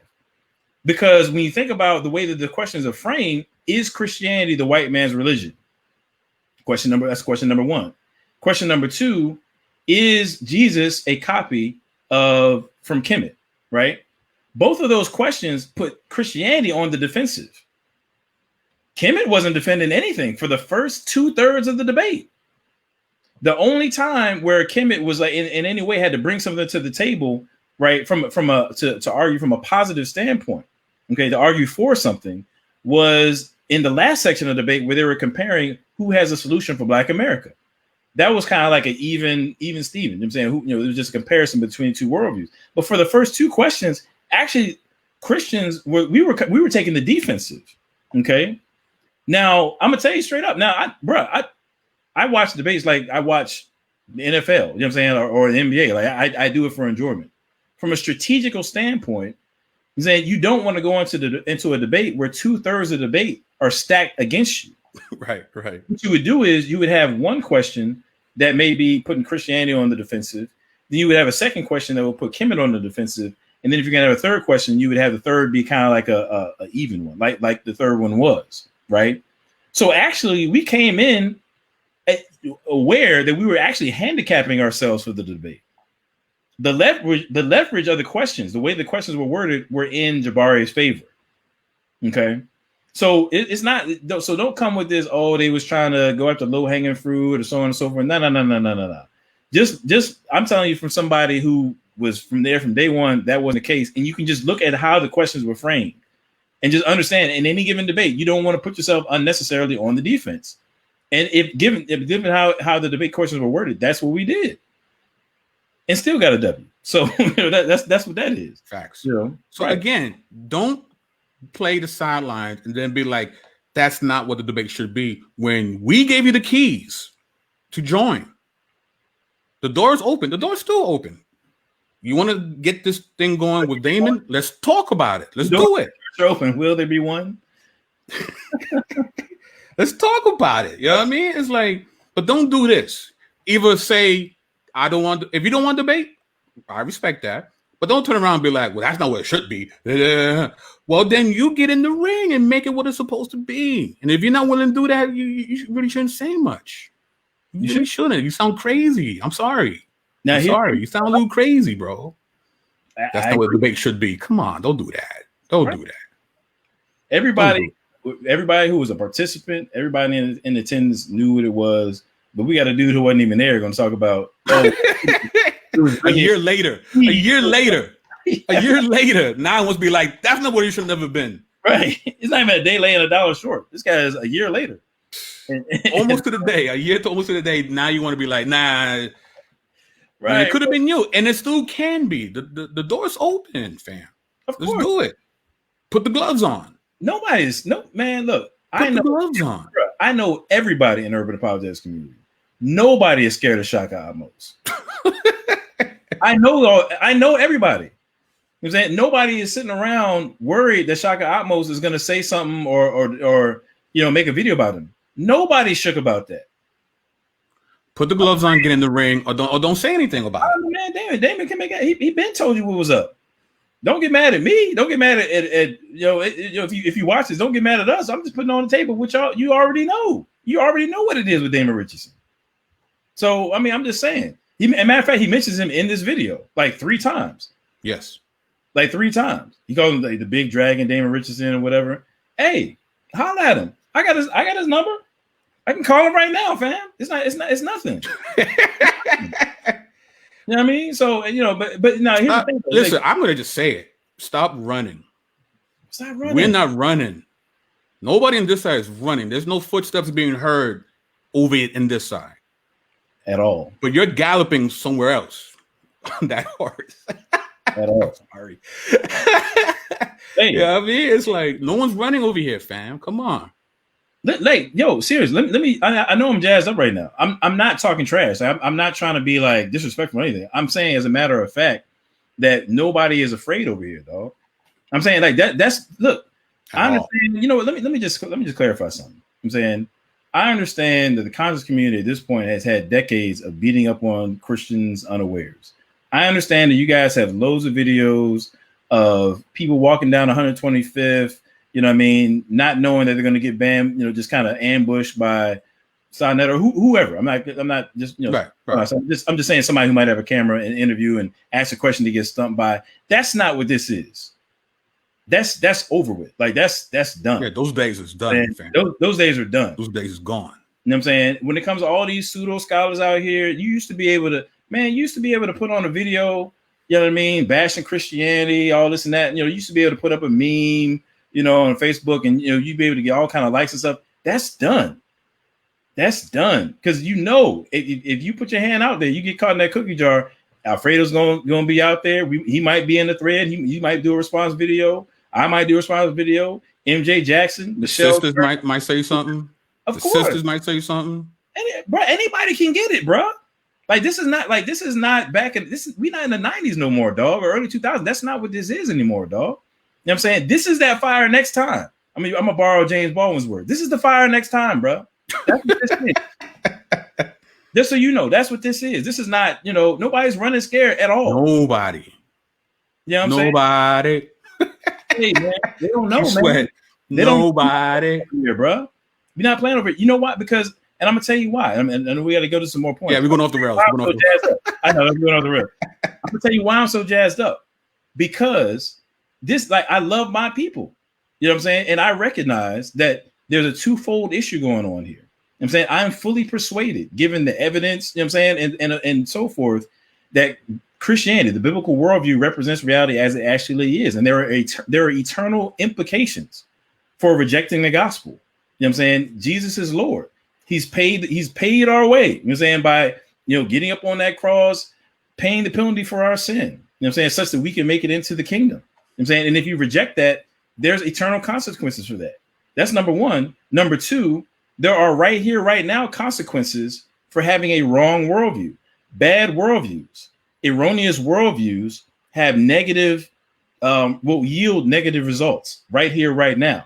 If you don't have a proper understanding of what justice is, what man is, saying reasoning rightly, right? Identity, morality, so on and so forth. If you don't have a right understanding of these things, no community can grow from a erroneous worldview.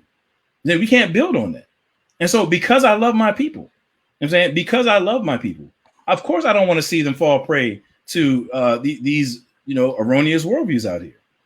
That's why I go so hard in the paint. It's nothing personal.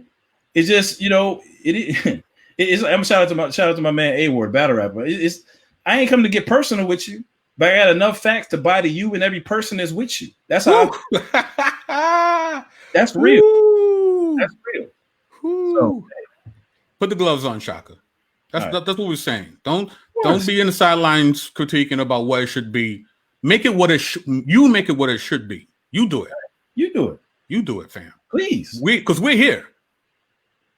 So, all right, we're off the rails. Actually, all right, let's I'm gonna make a relevant point. You know, when it comes to, he says, to me, this is what the debate was about. Now, if you pay attention, shout out to my man Leroy Hill. He really kind of schooled me on this concept here called the Planted Axiom.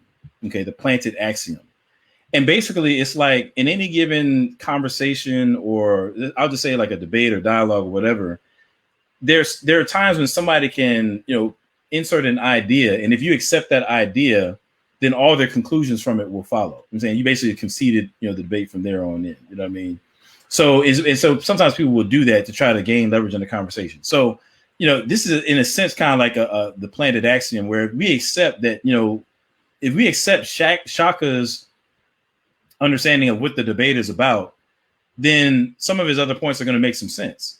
But the problem is, as we'll see in a minute, there's no good reason to do that. Matter of fact, let me show my screen right quick before we go on. Okay, can't remember what our next point is, but let me just share this right now. Okay. I got a word for you here, man. You ready? I'm ready. I don't know if you're ready for this one, man. I actually made up a word. Let's find out. Actually made up a word for this, man. Uh-oh.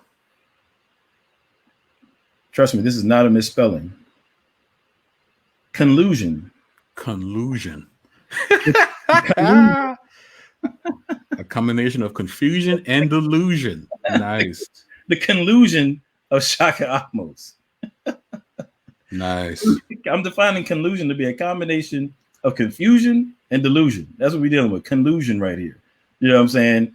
Because Shakka Ahmose, he literally, he's got a failed attempt here to colonize the debate, fam. He tried to make the debate what he wanted to make it about, bro. Right? And the delusional part will come about later. But this dude is confused, man. Like he really doesn't. Like, as we'll see, I'm just kind of laying this out there now, and you'll see why this makes sense in a little while.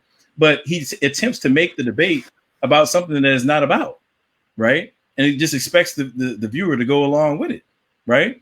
And as we'll see, as my second point there, this makes more sense a little bit. But upon a closer inspection, really, what Shakka's putting on the table amounts to. Actually, you can single out a number of different fallacies. You know what I'm saying, but I'm just going to kind of highlight 3, and then we'll go from there. All right, but I guess I'll get to the next timestamp. Is that we're going, or do you have a slide? No, timestamp. Okay, cool. All right, give me a second to get there. All right, what's our next timestamp? Okay, yeah, all right. How y'all feeling in the chat, man? It's man, I tell you, I don't know what it is. I don't know what's gotten into us, man. Like, it's spicy in here today, man. We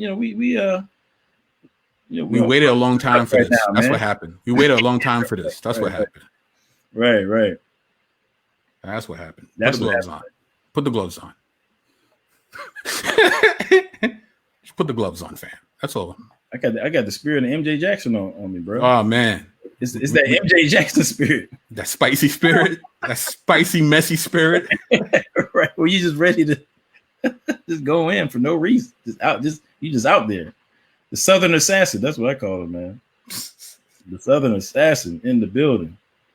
Oh man. All right, here we go. All right. So Indelible Sin said, I don't understand how that guy they're talking about functions. Yeah, well, I don't know, man. We have all kind of motivations, man. Yeah. Right. Here we go. But what I didn't say, at least I don't think I did, is that he didn't lose the debate to Jabari. He didn't. He lost the debate to this guy.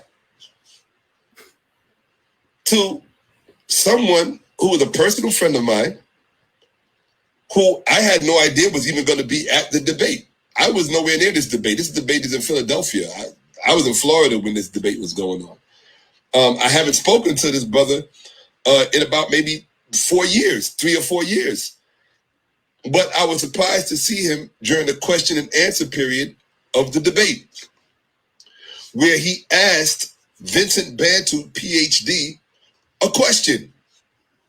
And the question that he asked him was really what the whole thing is really all about. It doesn't matter which debate you're talking about, as long as it pertains to Christianity, number one, and Christianity in the minds of Black Christians. And I want you to check out the question that he asked Vincent Bantu. And I typed out the entire exchange between them, word for word. Word for word. I left out not one word, so that you could hear the question, and then I'm going to let you hear the response. And you will see immediately why Vincent Bantu lost the debate. Now, my thing is, how do you go through a whole debate way out in front, defeating your opponent, and then make it to the question and answer period, and then lose the debate? I've never seen that before. That should go to those of you who are trying to learn. That's why I said earlier, a debate is not just you and the person across from you on the stage. The debate, like I said, is the moderator. I also had a problem with the fact that they had Eric Mason as the moderator. You're supposed to have somebody neutral, okay? They should have had a Muslim there or a Jewish person, somebody, I don't know, But, or an agnostic or an atheist even, or maybe not the atheist, I don't know. The agnostic probably would have been a better one. But in any event, this is the question. that my brother, this brother, I've actually hung out with this brother. We've gone out to nightclubs, to lounges, bar lounges. You know, we've just hung out on the street and just kicking it. So I know this brother. In any event, this is the question that he asked Dr. Bantu. He said, this question is for Dr. Bantu. I believe that you believe what you're saying is true. But one of the things that we have to do as a people is do our own research. In the spirit of being a scholar, if you are imparted with some new information, will you have the courage to go the opposite direction? Or will you still remain and be wrong and strong? If you're imparted, and he repeated it, if you're imparted with some new information, what will you do? That was the question he asked Bantu. Now, before I show you Bantu's answer, I want all of you to hold on to your seat, because I never thought personally that I would hear in my lifetime a scholar, somebody with a PhD, somebody responsible for the minds of other people with respect to teaching them and guiding them, counseling them. I never thought I would hear these words come out of the mouth of someone purporting to be a scholar. But you're going to hear it in Vincent Bantu, PhD's response. In fact, after I heard Vincent say what he said, I can't even call him doctor anymore. I just don't. I'm accustomed to using that term to people who have a certain stature in my eyes. This is the truth of the matter, okay? Preferably with a PhD or an MD, but so let's look at Dr. Bantu's response to this salient. Wait. I'm sorry. I know he was trying to get somewhere, but it's taking a minute. He said that he's accustomed to calling people doctor who are like, scholars in his eyes, preferably a PhD or MD. Isn't that a doctor? Dr. Bantu. Okay, that's what I thought. Okay. Ms. Bantu has a PhD, bro. That's what we call him. That's why we call him doctor. It's not like in the conscious community, anybody could get that doctor thrown in their name. In this side, you actually have to have a degree. Right. But so check this out though, because he says he's not trying to call him doctor, but throughout the video, even after he calls him Vince Bantu PhD, the initials PhD stand for Doctorate of Philosophy. Doctor of Philosophy. That's what it stands for. Yeah, I don't think he knew that. I don't think he knew that. That's what I'm saying. Every time you call him, PhD, Vincent Bantu PhD, you're referring to him as doctor. But how you saying? I don't think he realized that. And then, like I said, he said, "Well, I'm used to, I'm accustomed to calling that people who are PhD or maybe an MD." I mean, but fam, like Vince Bantu has a PhD, bro, and you call him that throughout the video. So you're just contradicting yourself. That just occurred to me just now. But I think he's about to get to the point. You already heard the question. I think he's about to play. Yeah. I know it's a long clip, y'all. I apologize, but I didn't want to cut him off because lest we be accused of taking people out of context. Right. And germane question. I gotta read this question again, just so you can see how important it is. He asked him. This question is for Dr. Bantu. I believe that you believe what you're saying is true. But one of the things that we have to do as the people is do our own research. Sounds pretty responsible, doesn't it, people? Then he continued. He said, in the spirit of being a scholar, if you're imparted with some new information, will you have the courage to go the opposite direction? Or will you still remain and be wrong and strong? If you're imparted with some new information, what will you do? That's a very fair question. Not only is it fair, it is the most important question that's at the heart of this whole thing. Now, if you knew who this brother was, you would understand why he was able to ask such a salient question. I personally feel he did it on my behalf. How can you not? So when I see him, bro, eternal embrace to you, brother, for asking that question. So this is Dr. Bantu's answer. Can I get Thank you? Y'all ready? This is what Vince Bantu said. He said, that's a great question. For me, my faith in Christ is exactly that. It's faith.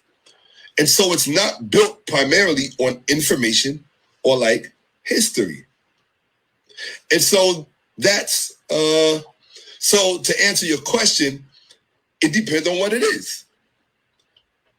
There are some things I'm totally willing to kind of change my mind about. And like, I have different views about baptism or about the millennium or about communion or all these different topics, political things that I'm completely willing to change my mind about.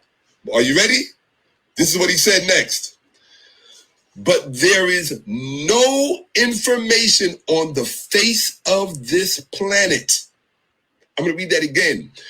He said, but there is no information on the face of this planet that would ever make me change my mind that Jesus Christ is Lord and Savior. Yes. This question is for Dr. Bantu. I believe that you believe what you're saying is true. But one of the things that we have to do as a people is do our own research. In the spirit of being a scholar, if you're imparted with some new information, will you have the courage to go the opposite direction, or will you still remain and be warm and strong? Is if you impart some new information, what will you do? Well, that's a great question. For me, my faith in Christ is exactly that, it's faith. And so it's not built primarily on information or on history.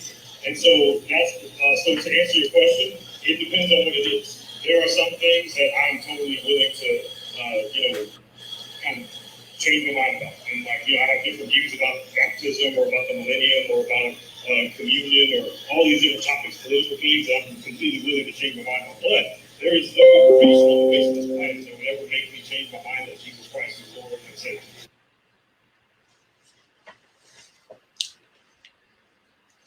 And with that,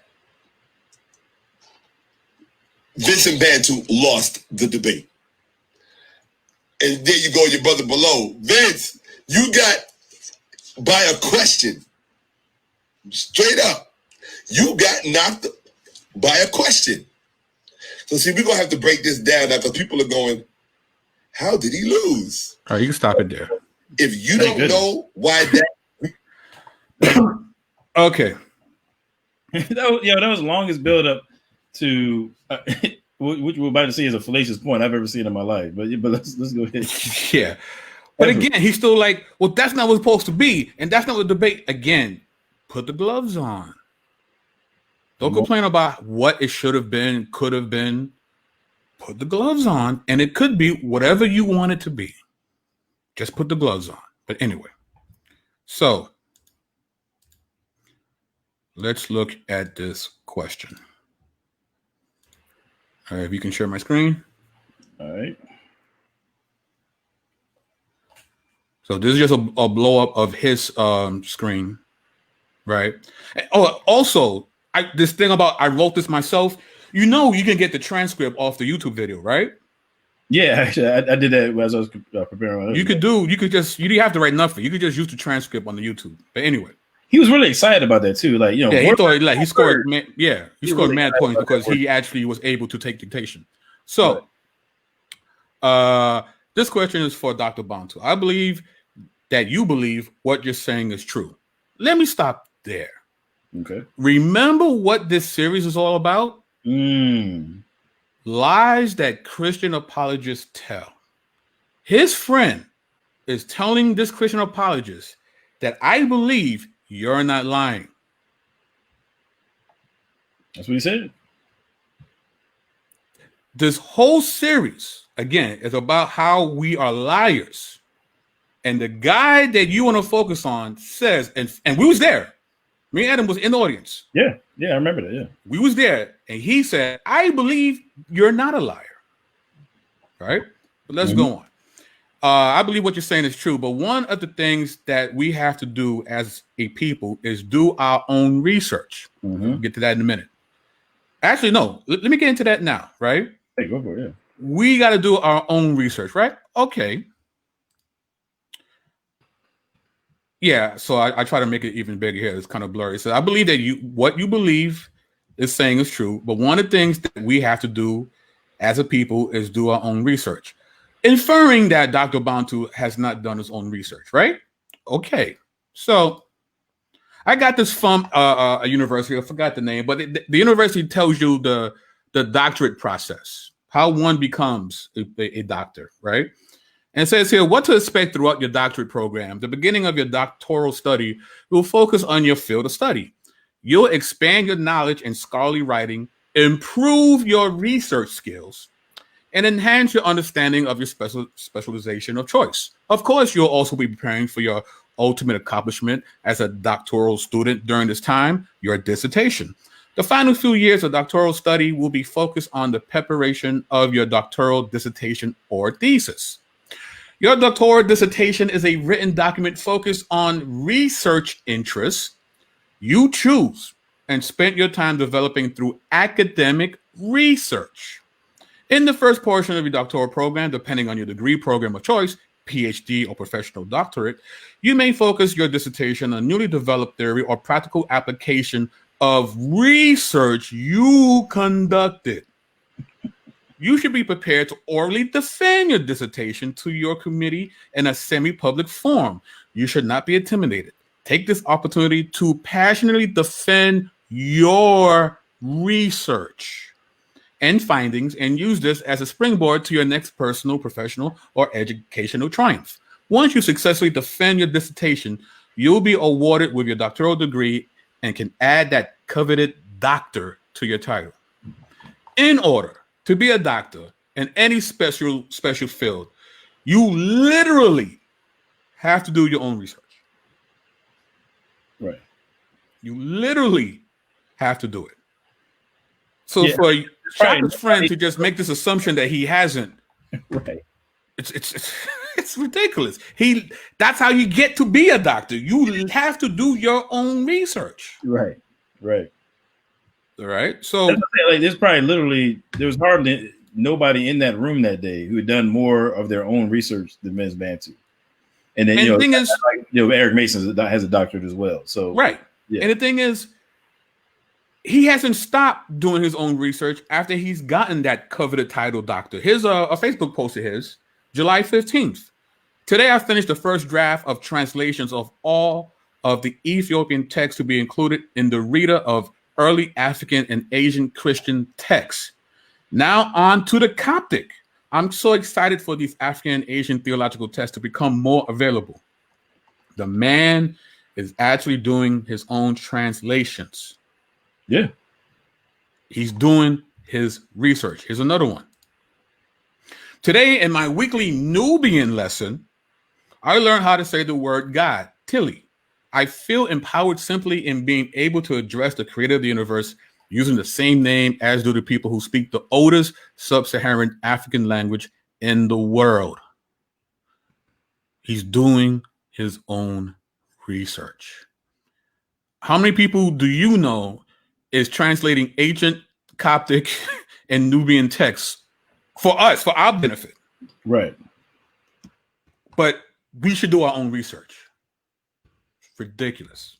Okay. No, actually, what we should do is just totally ignore everything that this guy has, that Vince Bantu has to say, and we should listen to Shakka Ahmose. That's what we should do.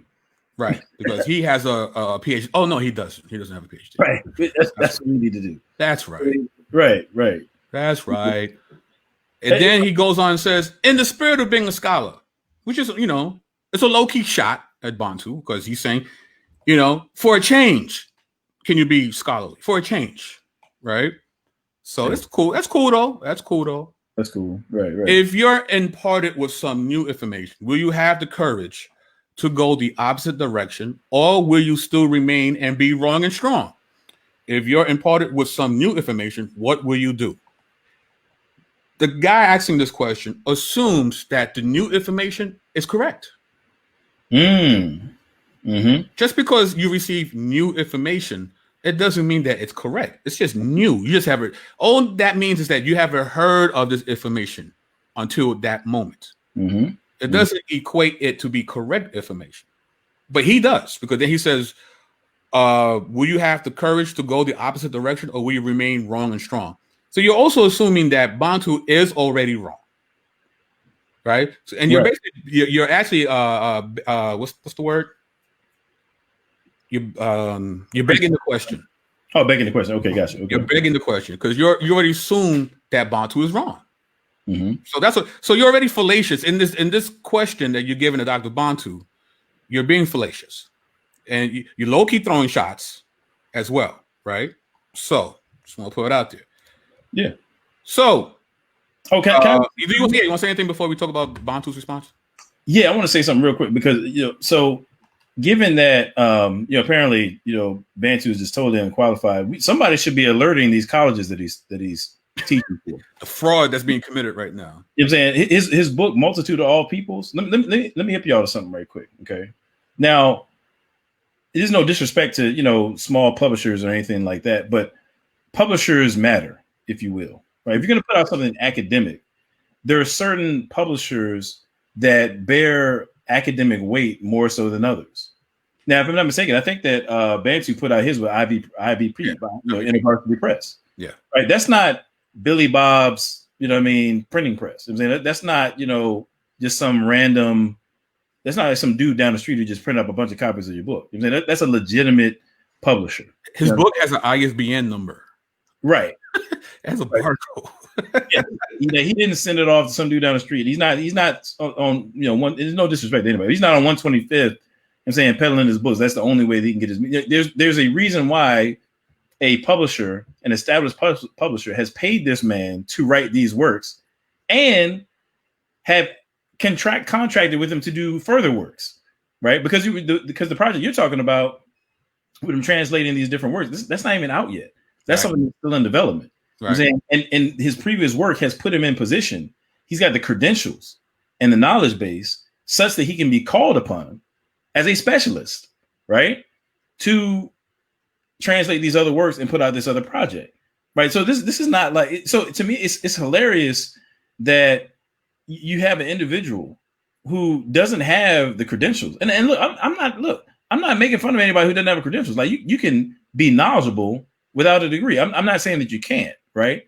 It's just that you gotta pump the brakes when you're gonna be super critical of other people. Like you can't be big-headed, if you will, and then try to downplay somebody else's education. you know what I mean? Just because they say something that you don't like or you feel is mistaken or erroneous. But yeah, I just want to say that right there. Shout out. Let me just say this very quick. Shout out to Benjamin Handelman, my man Quentin Shiny Miller, Michelle Turner, I think Jacob Brown. Anybody who's been giving these super chats, man, I really appreciate that, y'all. Thank you. We going in and we taking our time with this one. We have to spill over into the next show for sure. But we'll probably do some Q&A here in a little while. But we're gonna get through some more slides, and then we taking our time. And I'm gonna clarify. I'm just say out front. I'm just gonna be completely up front in terms of why we're taking our time with this. Okay, most of the time it's because we're just long-winded. But in this particular case, it really is. It's like I remember back in the day, my dad, God rest his soul, he used to teach martial arts. Right? We learned Kenpo karate. He taught Kenpo karate. And one thing that he would teach was that, if somebody's going to throw a kick or a punch, when you block it, you make that block hurt. I'm saying you block it in such a way with such force that it stings a little bit. So the next time they want to throw that kick, they're going to think twice, right? That's what this is. You know what I'm saying? I want everybody to know that this is like when you take shots, in a disrespectful way, particularly, you know what I'm saying? At the urban apologetics community, it's going to cost you. That's what this is. All right, go ahead. We sweep the leg around here. This is Cobra Kai apologetics. It's Cobra Kai, right? This ain't Russo. It's not Russo. This is Cobra Kai, baby. We sweep the leg over here. I think he actually said that, I think he said that in his video. No mercy. I'm with you on that. I agree. Yeah, right no back mercy. at you. That's what this is. It's all ideological. I don't mean him any malice. Let me clarify. No, of course not. No, we're having fun. It's all jokes. If I saw this man on the street, it's no animosity. You know what I'm saying? But put the gloves on though. Put the gloves on, and in Jesus' name, I love you. I hope you come to Christ. You know what I'm saying? But in the meantime, you got to get this work. That's what this is. Pretty much. So let's look at Bantu's response. Right? He says that's a great question. For me, my faith in Christ is exactly that. It's faith, and so it's not built primarily on information or like history. And so that's to answer your question, it depends on what it is. There are some things I'm totally willing to, kind of change my mind about, like, I have different views about baptism or about the millennium or about communion or all these different topics, political things that I'm completely willing to change my mind about. But there is no information on the face of this planet that would ever make me change my mind that Jesus Christ is Lord and Savior. Now, what Bantu is doing is that he's explaining two different forms of knowledge, right? Because first he starts off, millenniums and baptisms and other stuff, but then he talks about Jesus being his personal Lord and Savior, right? So that's two forms of knowledge he's actually talking about. He's talking about experiential knowledge, is knowledge gained through experience as opposed to a priori, before experience knowledge. It could be contrasted with propositional or textbook knowledge and with practical knowledge. This is from Philip Bernard, Counseling Skills for Health Professionals. Another way to look at it is knowledge by acquaintance is a unique form of knowledge where the subject has direct, unmediated, and non-inferential access to what is known, whereas knowledge by description is a type of knowledge that is indirect, mediated, and inferential. So what Bantu's doing in a nuanced fashion to answer this person's question when it comes to information, and he says it, well, it depends on the information. Is this knowledge by acquaintance or knowledge by description? So let me give you an example. Let's say, I tell Adam, I think Nas is the best lyricist of all time. And I pretty much do believe that, right? Jay-Z's dope too, but my favorite is Nas. You think so Nas? Okay, all right. Yeah. You, I guess you disagree, Adam? Oh, don't say Eric Sermon, because you'll change the whole temperature of this video if you see Eric Sermon. Hey, bro. Some ad hominems or something. I feel like the hot sauce with that. No, I think he's in the conversation. Okay. So, but let's say Adam brings me a list of all the ghostwriters that have written for Nas since Illmatic, right? There's new information. I vetted. Okay, now I have to pivot based on this new information, that he's given me, this descriptive information. But let's say Adam comes and gives me information about my wife. That's different because I have experimental knowledge with my wife, and Adam doesn't, and he better not. All right, I have intimate knowledge. No experiential knowledge. Yeah. I have special intimate knowledge of my wife. Right. We've been married for 15 years, and we've been friends for at least 20 some odd years. Hey, that's awesome. You know what I mean? And, we sleep in the same bed. We live in the same place. We pay bills. We live life together for quite some time. Right. His descriptive knowledge is not going to hold a lot of weight with me because of my experimental knowledge, my knowledge of acquaintance. It's not the same. And that's what Bantu is basically telling this person. It's like, it depends on the information. If it's knowledge of description, okay. But if you're going against my knowledge of acquaintance, that's different. And Bantu is being very consistent with scripture, because in Romans 8:31-39 it says, what then shall we say in response to these things? If God is for us, who could be against us? He who did not spare his own son, but gave up for us all, how will he not also, along with him, graciously give us all things? Who will bring any charge against those whom God has chosen? It is God who justifies.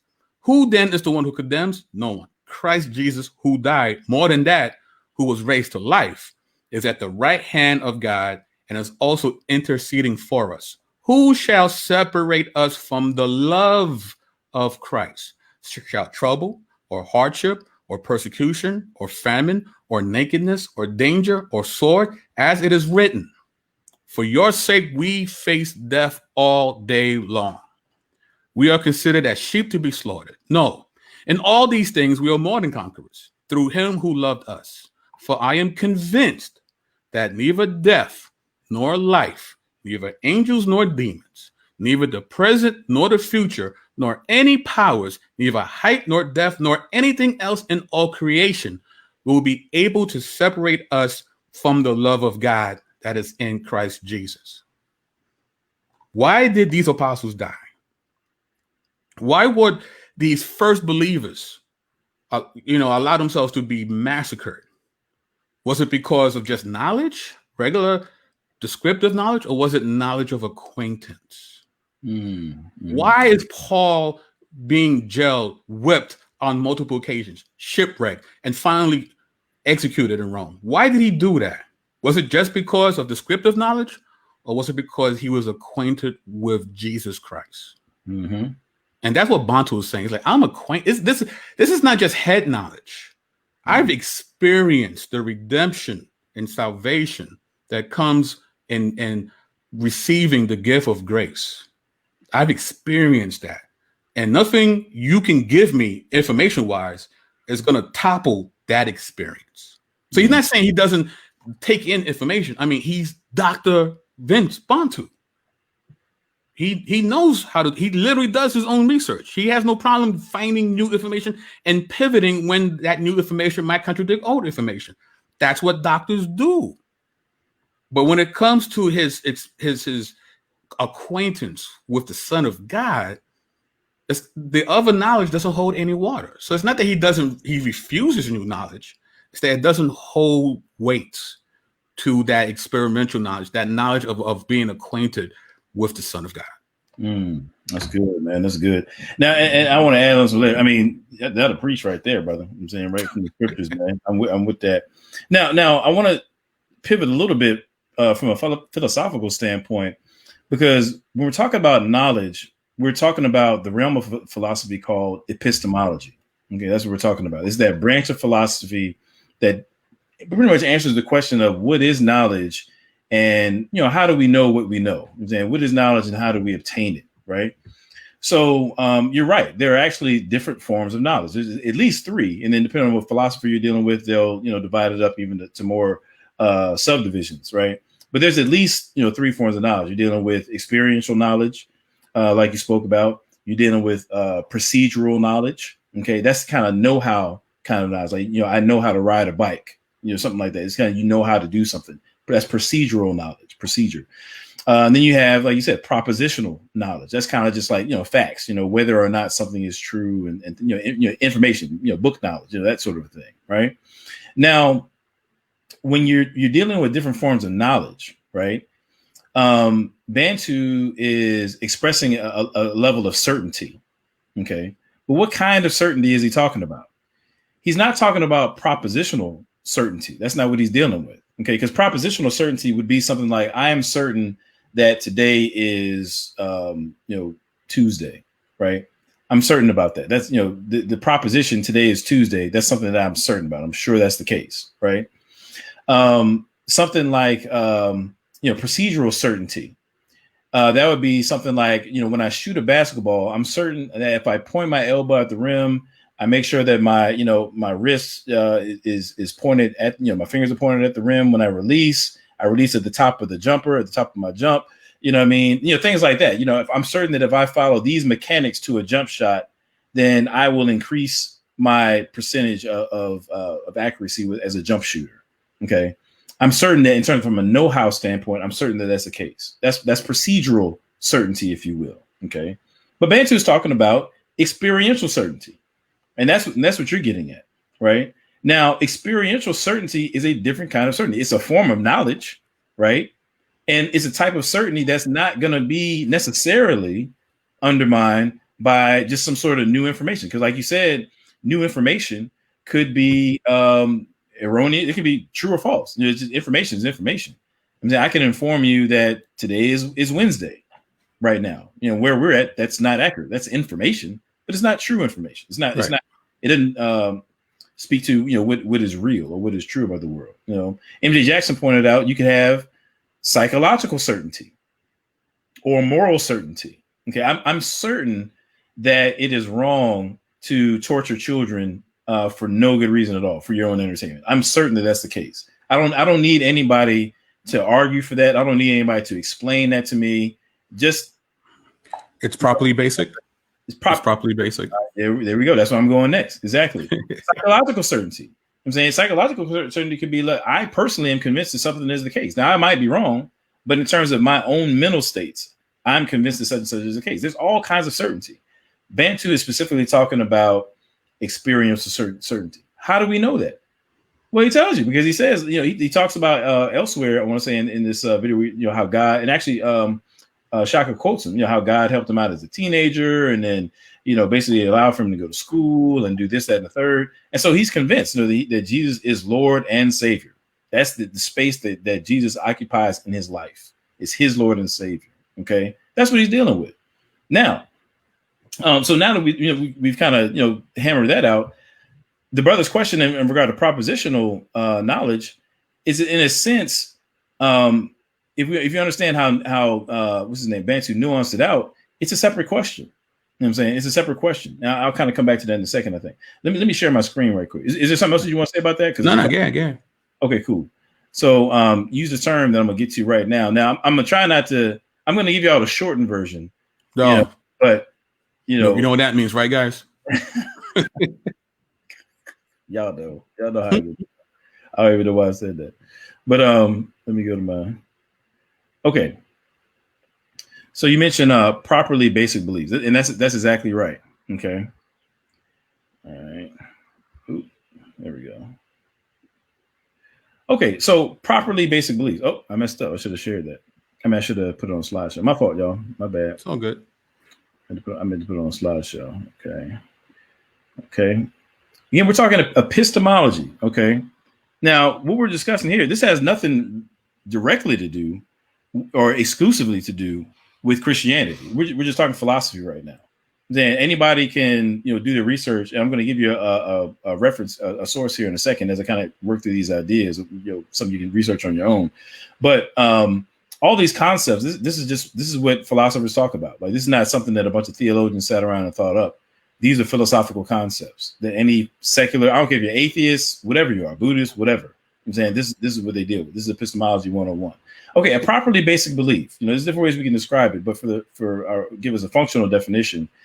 A properly basic belief is a belief that is justifiably held, but not on the basis of other beliefs, i.e., as discovered by evidence, inference, or argumentation.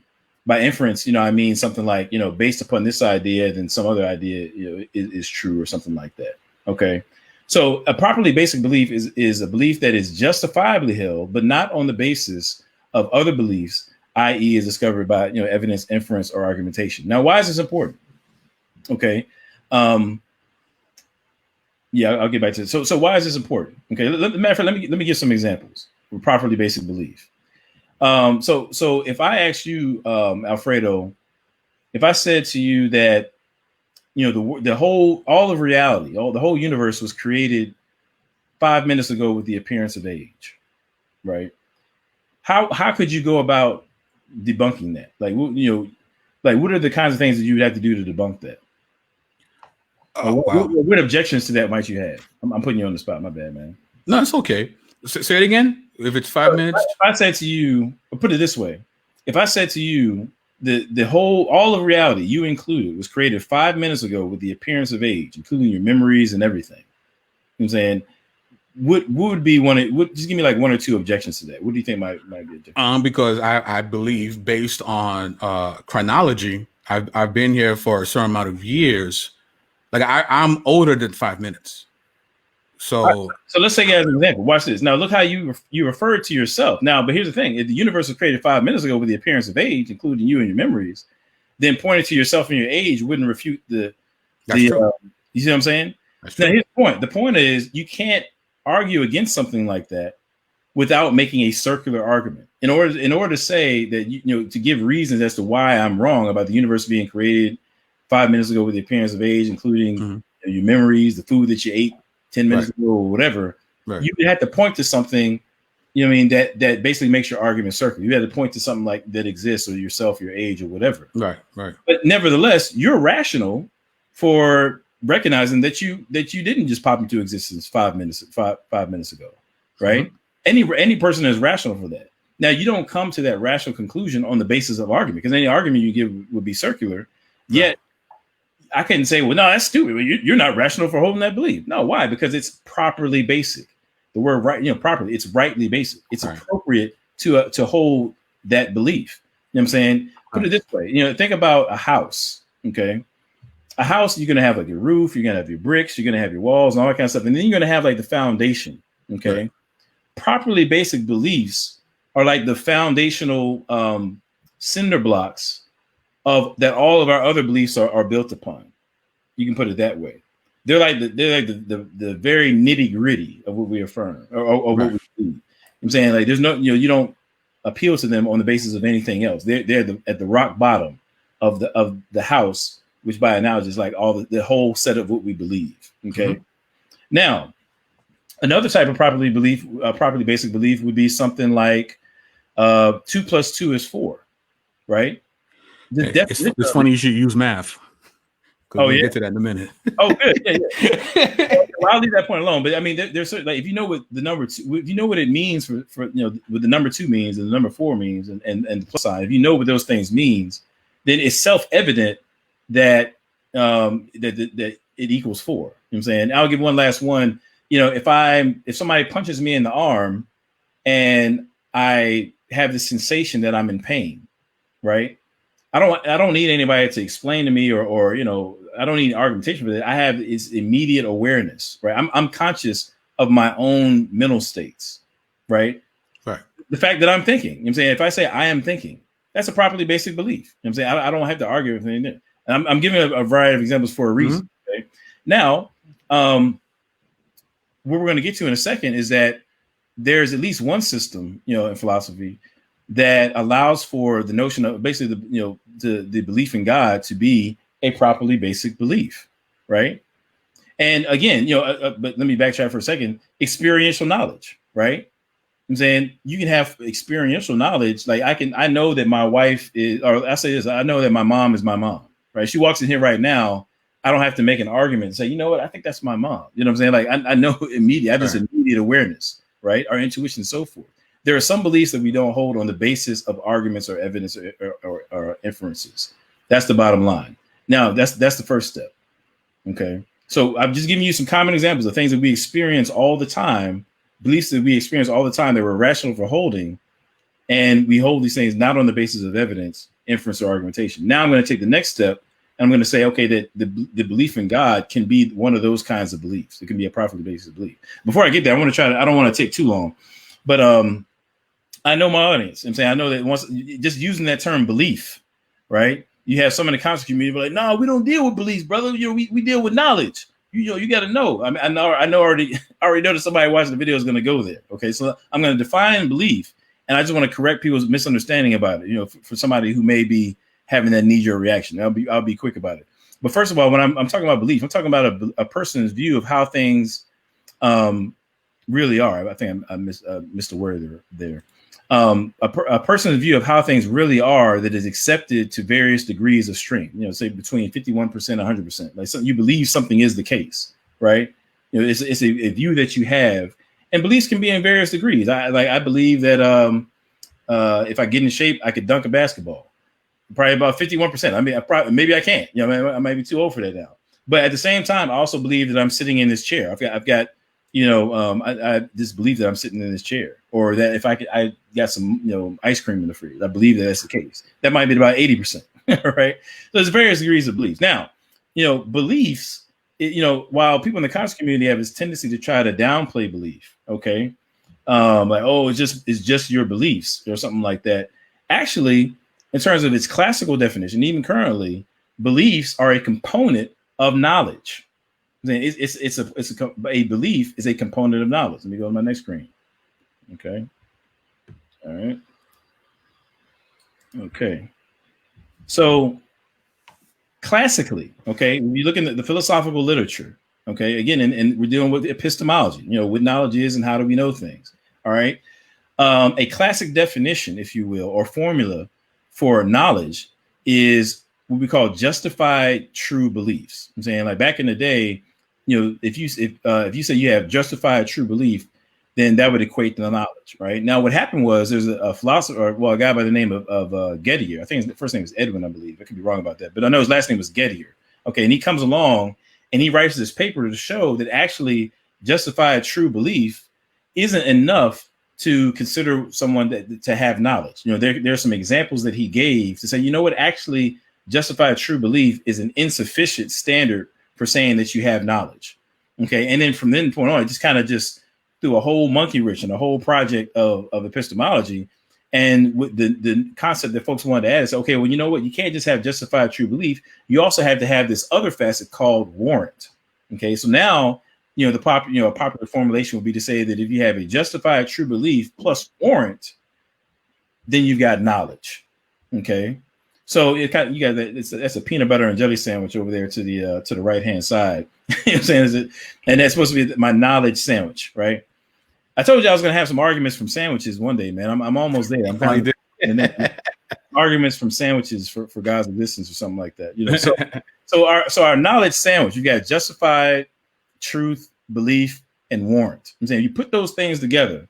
Okay, now you have knowledge, right? Now let me just quickly define them. Justified. This is very sloppy and quick, but basically, that, you know, someone has fulfilled their epistemic duties or values. I know it sounds super vague, but basically, you've done your due diligence to come to right conclusions. That's one way to look at it, you know, to be justified. True. I'm referring to what's called the correspondence theory of truth. Okay, so it's basically truth as in that which corresponds to reality. That's what we're talking about with truth. Like, something has to be true. You can't know something that's false. You know, you may believe it, but if it's not true, then you can't really say that you know it. And then belief, you know, I described it a second ago, is that you had to believe something in order to say that you know it. You can't know something that you don't believe, right? So basically, belief is a part of that knowledge sandwich. And then we add in warrant, which is that additional element that kind of takes you from justified true belief to really having knowledge. Now, philosophers debate on what is the right way to understand warrant. They're going to say that there's different approaches, you know what I'm saying, that you can go to, that you can basically undertake to say that you've got warrant. One is called proper functionalism, which is going to kind of go into, I'm not going to get into all of that, but basically that your faculties are functioning properly, right? That's one way to look at warrant. But anyway, there's different accounts of warrant. We're not going to get into all that. But my whole point is, in bringing this slide out, is really for my naysayers who have an issue with belief. Say, oh, well, you just believe. You use the word belief, and they're just like, you know, they got that knee-jerk reaction. Belief is a component, is an essential component to knowledge. It's classically defined by philosophy in the field of epistemology. All right, I'm about to bring it home in a second. Is there anything you want to say first, or? Nah, go ahead, bro. Okay, cool. All right. See, MJ Jackson trying to stir stuff up. You bring in the internalism, externalism debate. There we go. That's a philosophy head right there. Okay, now, so we know that there are properly basic beliefs that we subscribe to all the time. You know what I'm saying? Like I know that you know, for example, that I'm thinking right now. You know what I'm saying? Like, I know that I feel calm. You know, I've got that awareness. You know what I'm saying? It's a properly basic belief, if you will. I have this intuitional knowledge that stealing is wrong. You know what I'm saying? On the deepest intuitional level, I can affirm that's the case. You know, those, you know, moral facts, properly basic beliefs, right? So can belief in God be properly basic? Okay. In other words, can a belief in God be justifiably held without inferences, argumentations, or evidence? All right. Now, I'm going to put at least one theory on the books or on the plate and say that there's one system of philosophy that says yes. People can disagree, but that's not gonna be my point. I'm going to kind of wrap that up in a second. So on the right hand side, hopefully you can see it. There's a book called Knowledge and Christian Belief by Alvin Plantinga.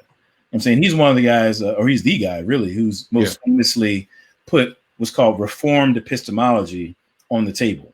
Now, reformed epistemology, you don't have to be reformed in terms of your soteriology or so forth to, you know, subscribe to this particular system called reformed epistemology. He just called it that because some of the writers that he drew upon to develop it are reformed. So he just kind of, you know, for the namesake, he did that. So anybody of any theological tradition within Christianity can, you know, reformed epistemology would be accessible to you, compatible with where you're coming from, that I'm aware of. You know, maybe exception of like a open theist or something like that, but that's a whole nother thing. Anyway, so, you know, in reformed epistemology is this notion that in the same way that you can have this properly basic belief, right, on the basis, you know, that's a form of experience that comes in the form of experiential knowledge, right? you can know God in that way. And that's what you're referring to when you brought out that scripture. You know what I'm saying? That the disciples, they had this experiential knowledge of Jesus, really, but then also, the Holy Spirit and so forth. If you want to go back to the Old Testament, in what way did Abraham know God? I'm saying he had this direct encounter. You know what I'm saying? And he has this direct knowledge, this experiential knowledge, right? It was so strong that, when it comes to, he's asked to sacrifice Isaac, later on down the road, right? He was confident, right? Not only about, the existence of God, but also God's character, which I think is very interesting. I'm saying he has this properly basic belief, this experiential knowledge of God that gives him a platform for his confidence in God's character, such that he's willing to risk his life and the life of his kids on, right. Because he knows God's character. He knows God's not going to do him dirty, right? Now, so my whole point is with Reformed epistemology, it's basically forwards this idea that you can have knowledge of God, right, that is rationally held, but not on the basis of inference, evidence, or argumentation.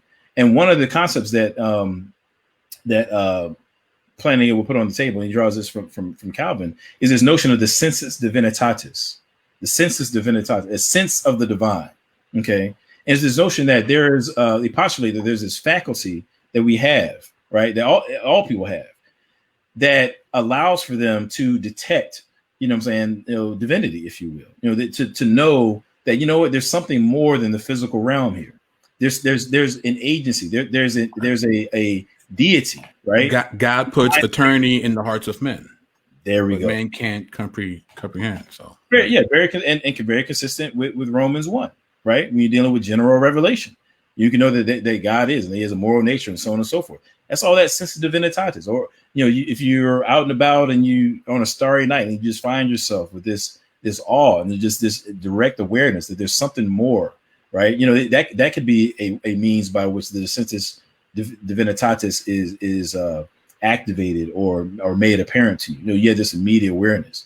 But then also, plan to get with throw in actually in his extended model of Reformed epistemology is there's he posits that the Holy Spirit. I'm saying if it really is the case that the Holy Spirit is pursuing people and wooing them to himself, right?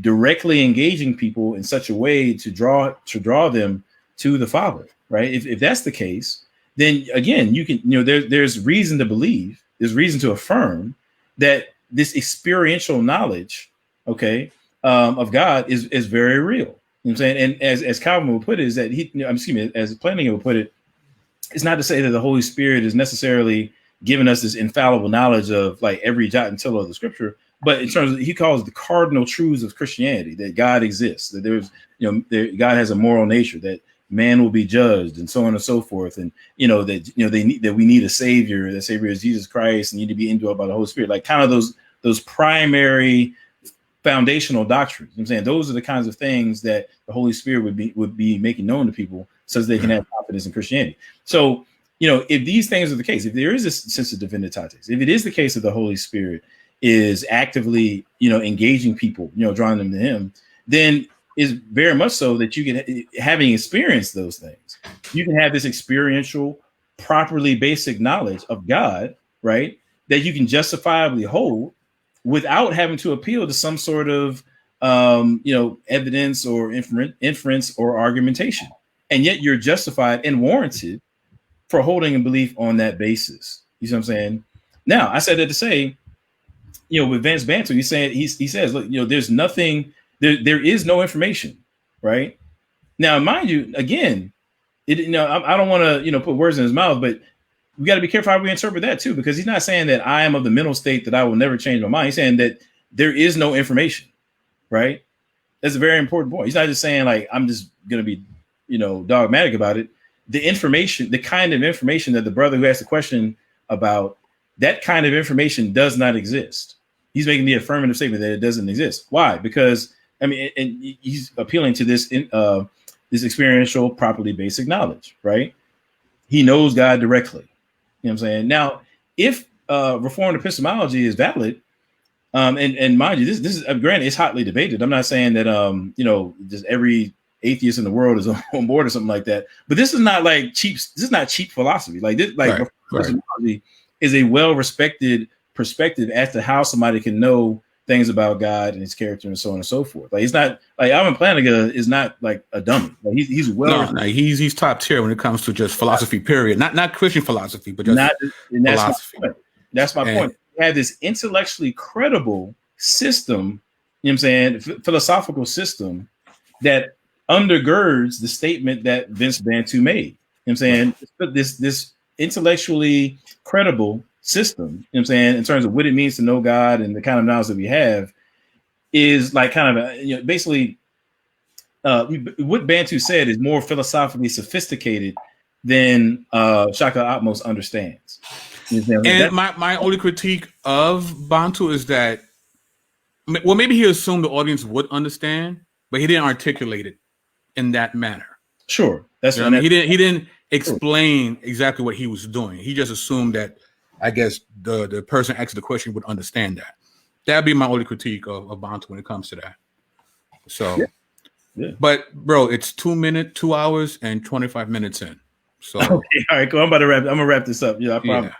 Yeah. This is all first verse, by the way, y'all. But so anyway, Reformed epistemology framework provides a rational foundation for Bantu's claim about an unwavering commitment to Jesus as Lord and Savior. Now, let me make this real quick. Let's just say, for sake of argument, that you think that Reformed epistemology is garbage. You know what I'm saying? Let's just say that, right? Y'all see what I did there? Yeah, I saw that. Shaka reaching. He's reaching. You got Mr. Fantastic over here. You know what I'm saying? All right. So I'm having trouble here navigating. All right, yeah, we about to sign off here in a second. I didn't realize it was 2 hours and 30 minutes. Wow, we going in. But we still got like 40-something people in the chat, which is crazy. Really? Well, if they want to stay, yeah, I mean, we can keep going. They're staying. Yeah. All right, so real quick, let's just say that you think Reformed epistemology is garbage, and that Bantu is being irrational. He's got this irrational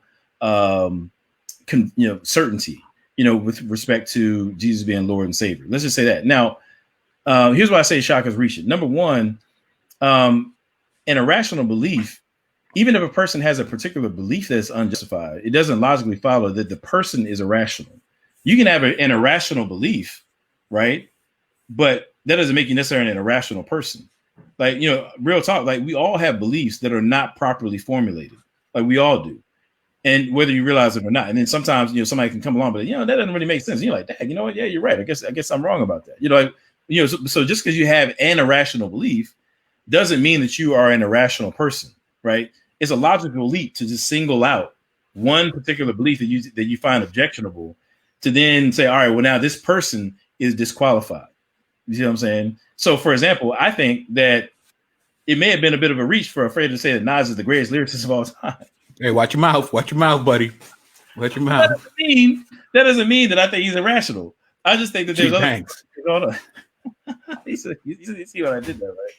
All right, real quick. I'm not gonna belabor the point, but so anyway, so that's one reason. Reach number two, would not change my mind does not imply could not change my mind. Now, Shaka is going to attempt to say that it does later on in the video, and we'll address that. But just the statement that Bantu made in and of itself doesn't warrant the claim that he is incapable of changing his mind, right? So that just fails right there. You know what I'm saying? Would not does not entail could not. I could say, if somebody gives me a bowl of spinach, I'm like, I don't think I would eat that. You know what I'm saying? Would not, just because I wouldn't, I could do it, but I'm probably not going to do it. You see what I'm saying? So would not does not entail, in and of itself entail could not. You need more argumentation for that, and we'll show, which he attempts to give, Shaka attempts to give, and we'll show why that fails right in the next session. And lastly, conviction versus incapacity. Okay, just because you have a conviction about something doesn't mean that you have an incapacity, of objectivity, right? So it is exemplified by the fact that Bantu said that there's other things that he would change his mind about. He tells you there's things that I would change his mind about, and he talks about doctrinal stuff, right? The millennial, the whether you're amillennial, premillennial. I mean, he's talking about eschatology there. Right. I think he mentioned women preachers or something like that. Right. You know what I mean? He said he would change his mind about some of those things. There's things that are on the table. Those are doctrinal issues, right? So he's saying that in regard to doctrinal issues, but in regard to the specific point there about Jesus being Lord and Savior, I'm saying he's saying that there's something you can't change my mind about that. You know what I'm saying? And he's talked about why, because he's got this long history there, right? So I think that those I think I'm gonna just camp out there. But lastly too, I mean, all throughout the debate, people can go watch it if you haven't. I would encourage you to. But all throughout the debate, Bantu is demonstrating, rational process in terms of how he's reaching his conclusion. He's showing you where evidence fits within his scheme. In fact, Shakka says that as well about Bantu. He does. So he actually demonstrates that he's able to change his mind and think objectively and reach conclusions in the right way. He actually demonstrates that in the debate, and you're right, as acknowledged by Shakka Ahmose. So again, Shakka is in Vince Bantu's expression of certainty and his expression of his conviction.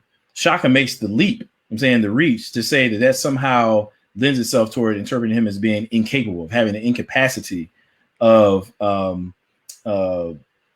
objectivity. So right. I know we're getting long. I mean, I only had like one more slide. So I don't know if we want. No, go ahead, because MJ said we got to keep going. I didn't give that super chat for nothing on 3 hours, so we're obligated to MJ to continue. So, all right. Well, okay. Since you asked for it, I'm gonna try to be quick about this though. So again, so I kind of gave an account of a epistemological system that lends rational credence to Bantu's statement. But let's just say that, Bantu was just dead wrong for that, just for sake of argument. All right, now consider the propositions that were on the table for the debate. Christianity is not the white man's religion. These are the things that Bantu was taking a position on during the debate with those 3 questions. Christianity is not the white man's religion. Jesus is not a copy from Kemet. And Christianity has the answer for Black America. Those are the 3 propositions that Bantu was, forwarding or defending during the debate. Okay. Now, the truth value, whether or not these propositions are true or false, are independent of the personal psychology of Vince Bantu, right? As a matter of fact, truth value, when we're talking about propositions of this sort, now we can get into other kinds, but truth value is about, historical facts, whether or not, things are external to oneself, things of that nature. These kind of propositions, the truth value of them are independent of your personal psychology. Right. So for example, if somebody says, let's say if you have a person who's a straight psychotic, right, and they just keep saying 2 + 2 is 4 over and over again, right? The equation 2 + 2 = 4 isn't invalidated just because somebody who's psychotic says, that person's psychological makeup doesn't have any bearing on whether the fact that 2 + 2 is 4. Likewise, real quick example, Donald Trump. Let's say if you had a cousin and he was in a coma for 30 years. He wakes up, he sees a commercial or a cartoon or old replay of The Simpsons from 2000. They actually had Donald Trump as president in 2000. On the Simpsons, right? And let's just say that your cousin saw that and concludes that Donald Trump is president. And let's say you walk in, now mind you, he just woke up from a coma. He sees that and then he believes that Donald Trump is president. Now you walk in and he says to you, "Hey, Donald Trump is president." And you're like, and you ask, "Well, man, how do you know that?" And your cousin says, "Well, I just saw it on this cartoon right here." Now, the cartoon is an unreliable source of information. Nevertheless, the proposition Donald Trump is president is still factual, right? So that proposition is independent of the source that your cousin got it from and his mental state. You see what I'm saying? So we had to be careful about that. Now, given that being the case, Vince Bantu's mental state or his perspective on Jesus being Lord, even if you want to say that particular thing was irrational, or if you want to say that he himself is irrational, if you want to go that route, you still now have to go backtrack and deal with the evidence and argumentation for the propositions that he put forward. You've got to disprove the propositions that he was defending, and you still got to deal with the evidence and argumentation that he forwarded to deal with them. And if you don't, then basically what you're doing is you're submitting yourself to these fallacies right here. I call this Shakka's fallacy frenzy right here. Now, in different parts of the video, I think he kind of tramples on or stumbles across different ones of these. But all across the board, you're going to find at least these 3 fallacies. The genetic fallacy, which is based on the truth or falsity of a claim of an argument on the origin that it comes from. So if you're going to disregard everything that Bantu said just because he's irrational and he said it, that's a genetic fallacy. Or ad hominem, attacking the person, making an argument rather than the argument itself. When the attack on the person is completely irrelevant to the argument the person is making. I'm saying whether or not Jesus is Lord, it has nothing to do with whether or not, the Christian community is, Bantu psychological states about Jesus being Lord or whatever has nothing to do with the truth or falsity of the propositions he put forth and the evidence or argumentation thereof that it used to support it. And then lastly, a red herring, attempting to redirect the argument to another issue that to which the person doing the redirecting can better respond. I think, actually, personally, I think that really fits with what Shakka is doing right here. You know what I'm saying? Because rather than responding to Bantu's argumentation, right, he's saying, look, well, that's not what the debate was about. It was about this other stuff over here. I'm redirecting your attention to this other thing that nobody believed but Shakka, I guess, that the debate was about. But why? Because I guess that's where he wants to kind of, pitch his stand and argue for. You know what I'm saying? So I'm going to say at least one of those three fallacies. You pick one. I mean, at some point in the video, he's going to stumble across. Oh, yeah. He does combos, too. He'll do like genetic ad hominems. red homonyms, genetic herrings. He mixes and matches. Right, you know? right. So I apologize for being long with it, but I really just wanted to establish that, man. You know what I'm saying? So look at A2D2, man. Look at this. So hang tight, y'all. Adam is wrapping this up. We should be done in he knows you very well, Adam. He knows you very well. Yeah, man. But hey, man, this is what you get. You get the full barrel. I'm saying you get the full barrel when you come from a man. Full clip. Y'all gotta understand. He referred to Bantu, Chris Broussard, and Eric Mason as the Three Stooges. You know what I'm saying? Come on, man. Like when you do stuff like that, hey, this is what you get. We got that. Then we got to go line by line and break you down like that. And so ultimately, again, we have a red herring from Shakka Ahmose, and there is rational grounding. There is a rational foundation. I'm saying that's intellectually defensible, at least. You know what I'm saying, through reform epistemology for Bantu's statement. And even if you still think that doesn't hold and that he's irrational, you still committed one of these fallacies, and thus the very premise of your central argument here. I'm saying, and everywhere he's going to go from here, you started out fallaciously, and yeah. And as you see thus far, we're showing you Shakka's inability when it comes to rhetoric. And if you think this is bad now, what we're going to get into right now, it's not good. It's really not good. It's going to really show you that, basically, for one to make a point, you should know the models that you're using very well to reach that point. And what we're going to show you right now is that he doesn't have mastery of the very model that he wants to use to convey his point. Mm-hmm. So with that being said, if you could get to the next timestamp, sir. Oh, yeah. Sorry. Yeah. All right. I'm sitting here. Glad you guys are hanging in there. Oh, I'm glad, man. I mean, we doing what we do, man. We doing what we do. So let me get to where people will be relieved that we're coming to the end of our this is the home stretch, I think. Yeah, that's all I have, man. I'm just vibing off you from the rest of the way, man. I emptied the full clip for now. That was a very full clip. I mean, you really broke down. No, it's true, man. You hit him with that Draco. You know what I mean? That was the two drum clips. You know what I mean? Right. So, well, I mean, like I said, you got to get that work, man. And I mean, it's nothing personal. Never personal. Yeah, nothing personal. I'm trying to get but put on the gloves, though. Put on the gloves. That's where we're at right now. Put on the gloves. I think I'm in the gloves. All right, here we go. Oh, you know what? I got to share it first. You got to share it first.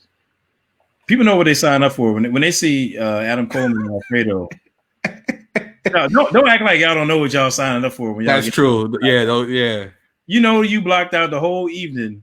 Pretty much. Charge up your phone or device because it's going. You're gonna test that battery. We're gonna test that. We're gonna test that. Yes, battery. Jacob. It gets worse, Jacob. It actually does. Watch. Oh no, it gets way worse. It gets it gets worse. Oh, it gets way worse. I'm gonna play this clip. It gets way worse. I mean, between this and the next session, like this is all first verse. I'm not joking. Like, if you think this is bad, wait till Thursday. But all right, let me play this clip. Faith. Truth over faith is a faction. In every faction. Yeah. Put it back a little bit more. Yeah. Yeah, because he posed a question predicated purely on truth.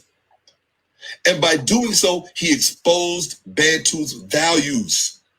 And what are Bantu's values? Here they are right here. I have them highlighted in this square.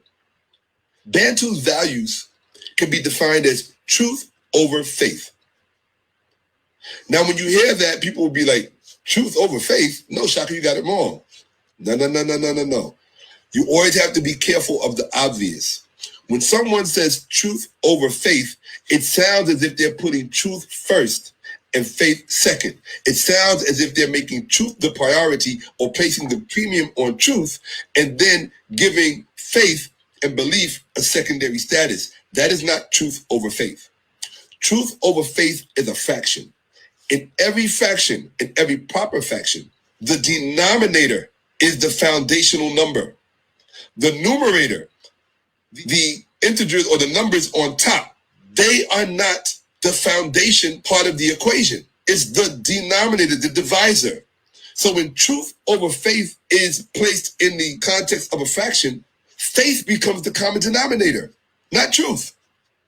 I'll say that again. In truth over faith, in that particular fraction that you see here on the screen, faith is the common denominator. See, truth over faith. Faith is the common denominator, not truth. It's faith over truth. You see, that fraction, that's the fraction you want. That's the fraction when you are in touch with reality. Because truth is the common denominator. Do you see it?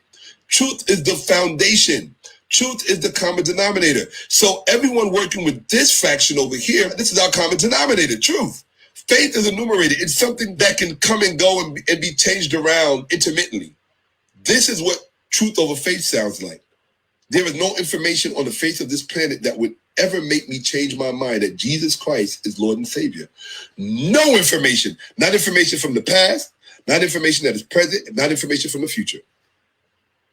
I want to say that's deep. It is deep, but what it is, it's a deep sickness. I'm going to read to you my commentary about what I just showed you over here. All right, we don't want to hear his commentary. Show you. No, we good. It's going to blow your mind. We're good on that, fam. All right. Okay. So when I've heard him say, well, let me just show you what he said. All right. Truth over faith. Right, I'll be right back. All right, no problem. Truth over faith is a fraction.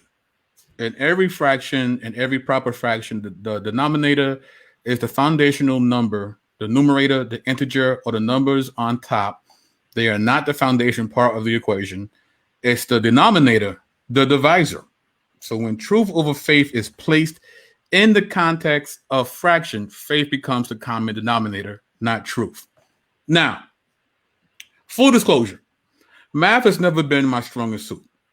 You know, when I was in high school, I was in all honors classes except for math. I hated math. I thought it was boring, trash. I just didn't like it. But even me, when I heard him say this, it was like, yeah, I don't think he knows what fractions are.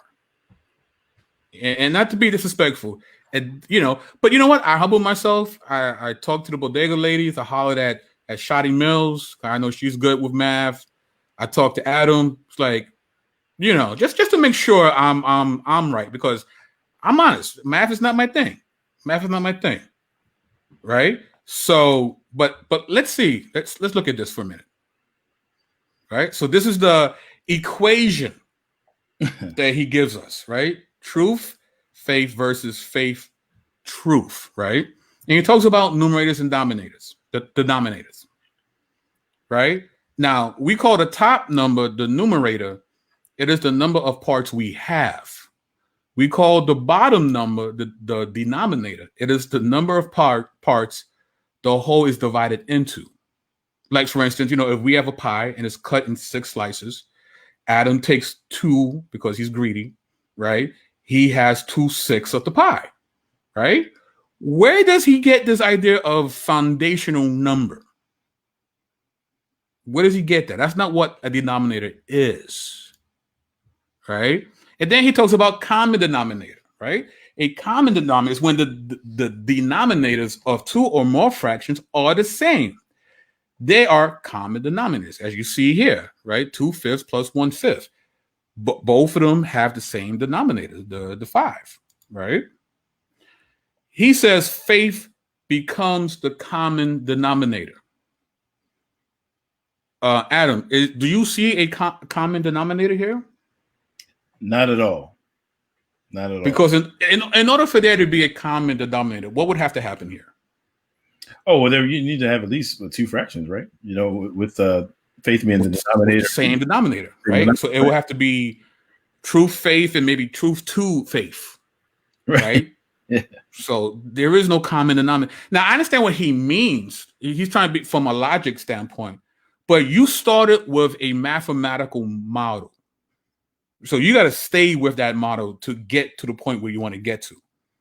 And that's what he's failing at right here. Right? He says that the denominator is the divisor. It's never called that. It's called the fraction bar or the vinculum. Right? So I don't know what a divisor is. It's not, you know what I mean? That's just strange to me. Then he goes, well, actually, yeah, go to this timestamp. Or unless you want to say something before we get into it. Nope, I can go there. You said, hey, bring it back. Was it 55? It was 55:24. Okay. All right. 55:24. Oh, Sean is like, I'm still screaming. Silliness. And when confronted with a question predicated purely on truth, Bantu, by virtue of his faith, crashed and burned. It was inevitable that Christianity's adverse relationship to truth would assert itself in the very person of Vince Bantu. Why? This right here, let's go back to the formulaic equation of truth over faith versus faith over truth. Let's look at the formulaic equation of faith over truth, or faith predicated upon truth. We can build on. The opposite, however, that is truth over faith or truth predicated upon faith. What that is that's open season on your mind. Understand what I'm saying? That's open season on your mind. So let me read my commentary about this, and you'll see exactly what I'm saying. Yeah, we're not going to do the commentary. We can stop that there. Equation. Okay. All right. So what Shakka says here, right? He says, can you share it, bro? Yep, gotcha. Let's look at the formulaic equation of faith over truth, or faith predicated upon truth, right? Okay, well, remember, he's using a mathematical model. He's not using a different type of model, right? So we got to look at the definition here, right? Something that's formulaic, right? There's different definitions for this term, but the definition that he's using is mathematics a statement, especially an equation or a fact, rule, principle, or other logical relation. Right? Again, mathematics a statement, especially an equation of a fact, rule, principle, or other logical relation. Relation, the way in which two or more concepts, objects, or people are connected. A thing's effect on or relevance to another. And what kind of relation do equations have? Well, what is an equation? An equation says that two things are equal. It will have an equal sign like this. And you see an example here, x minus 2 equals 4. That equation says what is on the left, x minus 2, is equal to what is right, 4. So an equation is like a statement. This equals that. That's what an equation is. This equals that. Right? You can get with that. Right. What is a formula? A formula is a fact or rule that uses mathematical symbols, which is he's doing. Right? But it will usually have an equal sign, two or more variables that stand in for values we don't know yet. It shows us how things are related to each other. Like, for example, the formula for finding the volume of a box is V equals LWH. V stands for volume, L for length, W for width, and H for height. When I equals 10, W equals 4, and H equals 5, then V equals 10 times 4 times 5 equals 200. This equals that, right? Okay.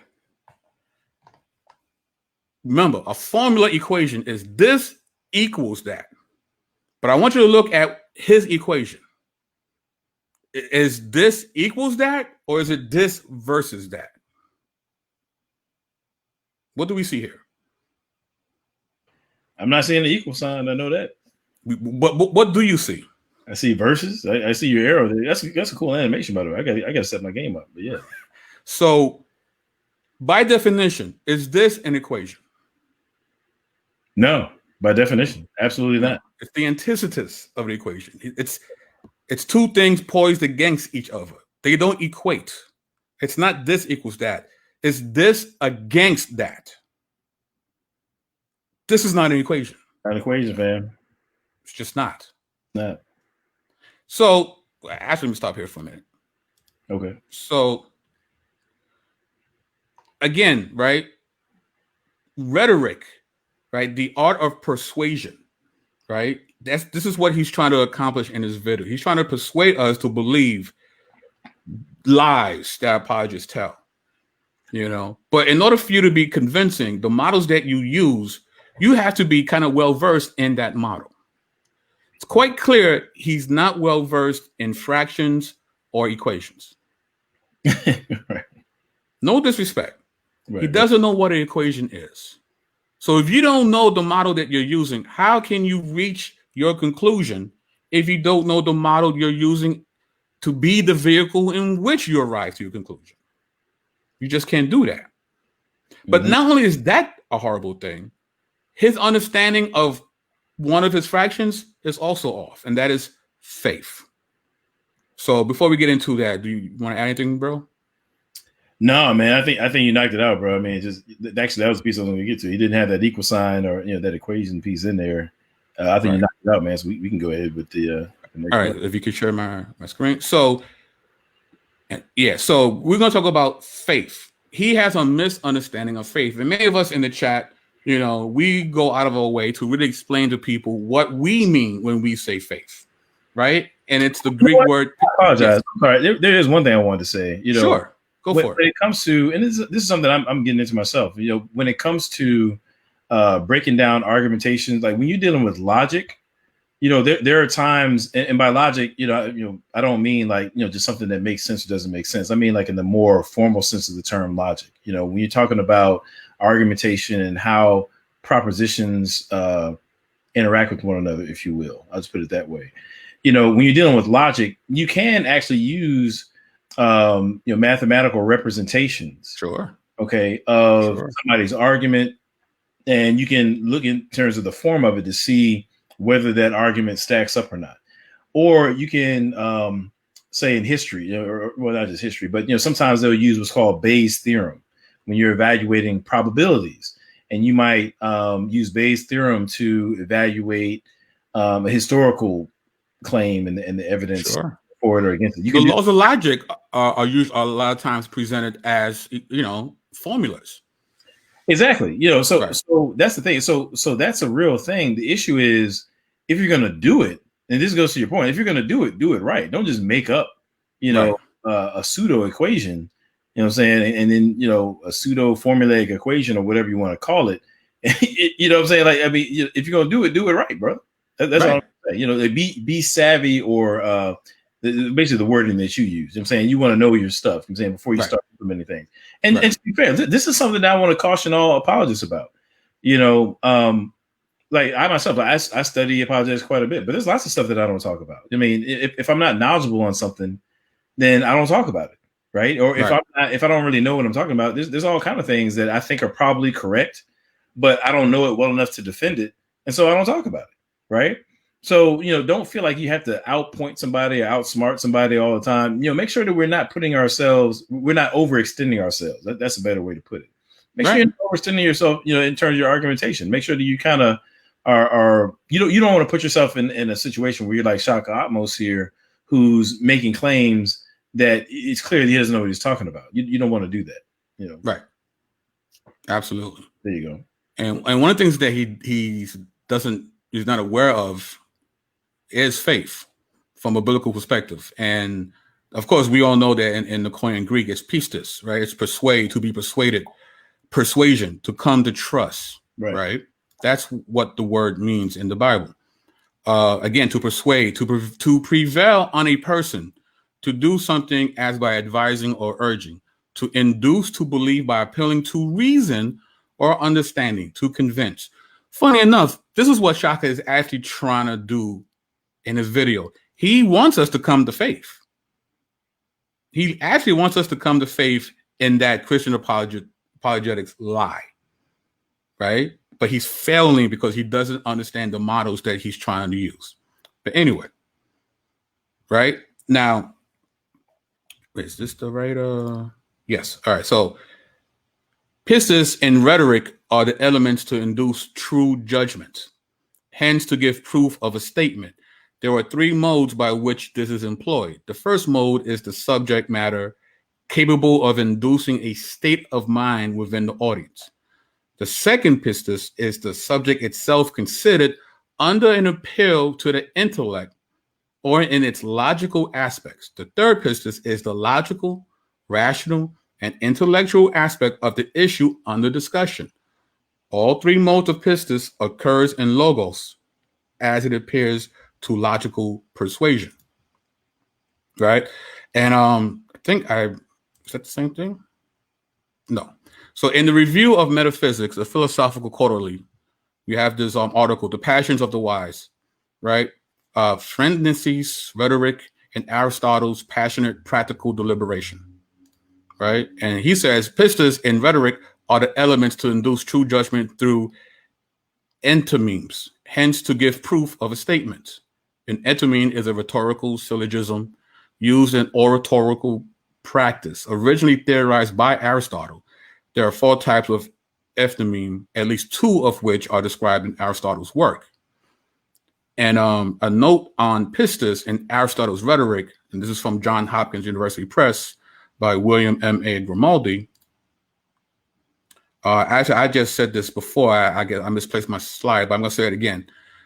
So at least you know what the source is. This is from Johns Hopkins University Press, a note on pistis in Aristotle's rhetoric from William M.A. Grimaldi, the American Journal of Philology.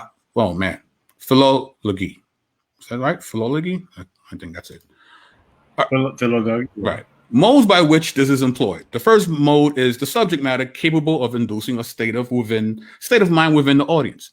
The second pistis is the subject itself, considered under an appeal to the intellect or in its logical aspects. The third pistis is the logical, rational, and intellectual aspect of the issue under discussion. And in the Rhetoric of Doing, essays on written discourse in the honor of James L. Canavy, Christian concepts of faith, pistis, were borrowed from Greek rhetorical notions of pistis. So this idea of persuading using logic and reason, this is how Christians conveyed the gospel. They used reason so they could persuade the audience into having faith, to being convinced, having a conviction based on a logical and reasonable explanation of what is real. Now, some of you might say, well, isn't faith being sure in what you don't see? Absolutely. Before you go there, can I just say something real quick? Because I know my audience. So once they see, all they're going to see is that word borrowed from Greek. Right. They're going to think it's plagiarism. Right. That's all they're going to see. So let's be clear that what we're talking about is something that occurs in all cultures. Let me be specific about that. You know what I'm saying? When Christianity comes along, you're talking about first century Rome. You know what I'm saying? And it comes onto the scene amidst this pluralistic world. There's all different kinds of worldviews, right? And Greek philosophy and thought was very pervasive throughout Rome and the Roman world, really. You know what I'm saying? So in order to, if you're a worldview in the public square, if you will, you know what I'm saying, you're sparring against these other kind of worldviews.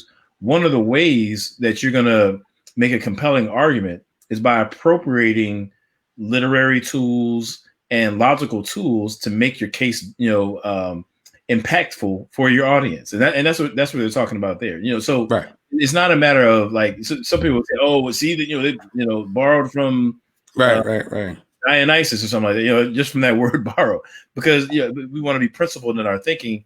You know what I'm saying? And refer to that source that he put up on the screen for more specific. No, absolutely. I know my audience, so I just want to make sure. No, that's great. That's a good catch. So now, of course, the Bible says, being faith is hoping for what you don't see. But again, who's the audience that he's talking to? People who already have faith, right? So yes, there is an unknown factor in faith, but you walk out on faith based on what you already do know. A classic example is David and Goliath, right? When Saul asked David, what makes you think you can defeat this dude? You're a farm boy. He's been a trained warrior since his youth. What does David say? Well, tending the sheep, there's this bear came, I duffed out the bear, right? This other time, this lion came, I duffed out the lion. I'm 2-0 with beasts that have no business fighting. All right. I'm looking really good out here. So I like my chances against Goliath. Now, mind you, the lion and the bear are not trained athletes with chainmail and a shield and a weaver's rod for a javelin, and right? So he's never fought anyone like Goliath before. But based on what he already does know, it gives him the confidence to go into something that's unknown. But it's based on what he does know already. That's right. That's right. Right? That's and that's that. I'm sorry, I didn't mean to cut you off. That's biblical. No, go ahead. But that's that procedural knowledge, right? Right. And there's ways that you can come to, or there's different things that can influence, faith, if you will, right? In this case, he's talking about this procedural knowledge. He's had these experiences, that know-how. I'm saying he went up against the bear, he went up against lion. It's the same faculty of having faith in God. I'm saying of having this confidence in God that brought him through those circumstances. And so now he knows how to deal with Goliath. I'm saying that's that procedural knowledge again. Absolutely. So there's an epistemology to faith, if you will.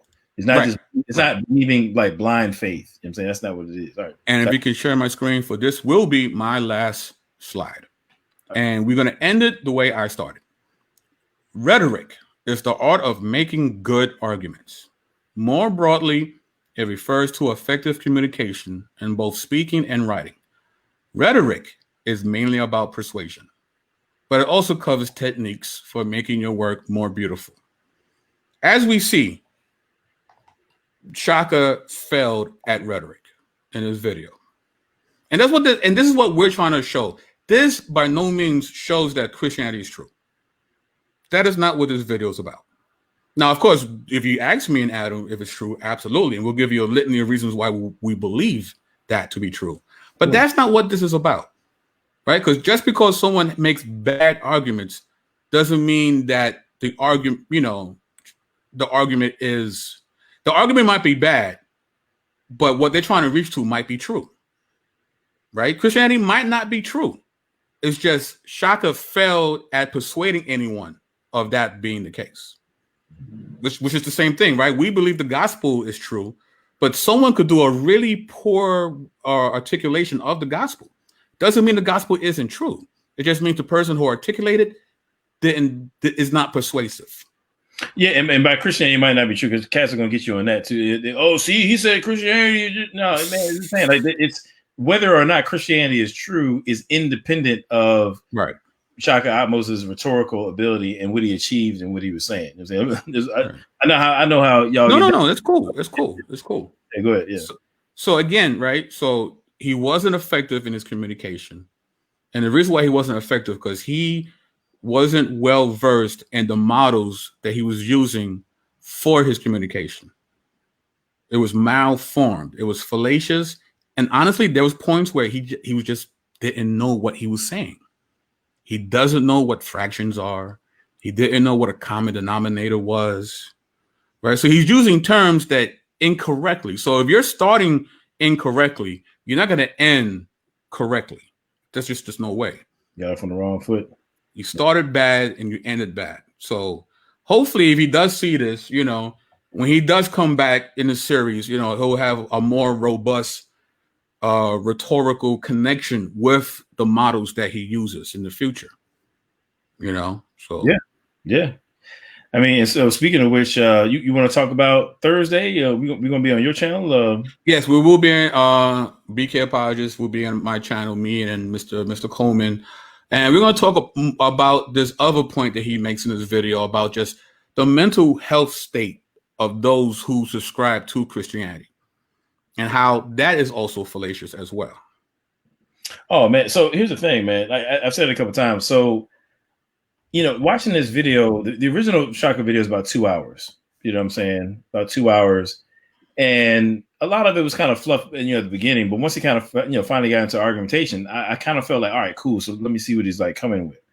And when he got to his actual argument, I was like, you know what? I thought there was going to be a whole lot of foolishness in this video, and this man came through. It's exactly what I thought he would. I mean, like, his argumentation was as bad as I thought it would be. You know what I mean? It's like, I think that guy Denny Green, who was the coach of, I think it was the Cardinals or something like that. And he was like, they're exactly who we thought they were. It was kind of, like that, you know what I mean?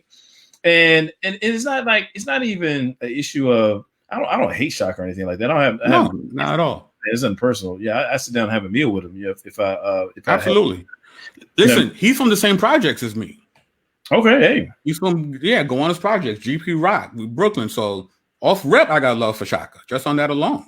Right, absolutely. But I mean, it's one of those things where it's like, we have to contend for the hearts and minds of our people, man. You know what I'm saying? It's that simple. You know what I'm saying? And if our community is gonna, in any way, thrive, you know what I'm saying, in this life or the next, we've got to be as clear thinking as possible. And so, we can't have, folks putting erroneous ideas out there. And then on top of that, man, I mean, just kind of to get out of here, like, I don't know what it's gonna look like on Thursday. I mean, it took us 3 hours to get to this point, and I'm not lying when I say like the stuff that's coming next is worse. Like it does get worse. Like we keep saying it, but it does. I mean, like, the critiques that I have for Thursday is not looking good for your boy. I'm just saying it don't look good for him. You know what I mean? We're supposed to be the brainless Christians. That's what he said. He said we lacking touch. Well, he didn't say our names, but we know he was talking about us. Me and you. I'm just saying. Put it this way. I should do it right now. If you Google the what's it called, the Bantu Jabari. I'm not even going to. I'll just for the sake of time. But if you go do a search on YouTube and look up the Bantu Jabari debate, you're going to see our videos come up. He said that he looked at all of the critiques of the debate. Some were done by Christians who were in attendance, and according to him, had a dog in the fight. And I think he said most of it was brainless or unintelligent or something like that. Exactly. And the only videos I saw doing critiques who were Christians who were there was you and I. So my inference would be that, he was probably about us. You know what I'm saying? So we're supposed to be the brainless Christians. You know what I'm saying? And we just did 3 hours, correcting this dude. And we got at least another two and some change more. You know what I'm saying? Like, so this is not, I don't know why these cats keep playing, bro. Like, this is not back in the day, bro. You know what I'm saying? But Put the gloves on. It's cool. We got you. We Get here in the ring. We're here for that. That's what we're here for. And if it's not me and BK doing it, look, I can stop doing apologetics tomorrow, bro. And you still have a whole roster of other apologists who are just as capable. The lineup is deep. Y'all might just cause, hey, don't think just cause I got a channel and BK got a channel, this is all we got. Don't think that. You still got to deal with my man Carlton, who's about to get his joint going. You know what I'm saying? You still got to deal with, Professor X himself, you know what I'm saying, Chris Samuel. You know what I'm saying? You still gotta deal with Matt Jackson. You still gotta, I mean, come on, man. Like, look, like, don't sleep on the urban apologetics community. Like, this is not a game out here, yo. It's murderers row. It's murderers row out here. Everybody can hit out the park. That's a lot of cats you might not even heard of, that gets it in. That gets it in. So I'm just saying, it's not about me. It's not about BK. This is about the kingdom at the end of the day. That's what this is about, man. So, hey, man, we love everybody who came through. We appreciate it. Thank you for the support. Thank you for the super chats. Definitely be in the building on BK Apologist channel this Thursday. What time are we going on Thursday?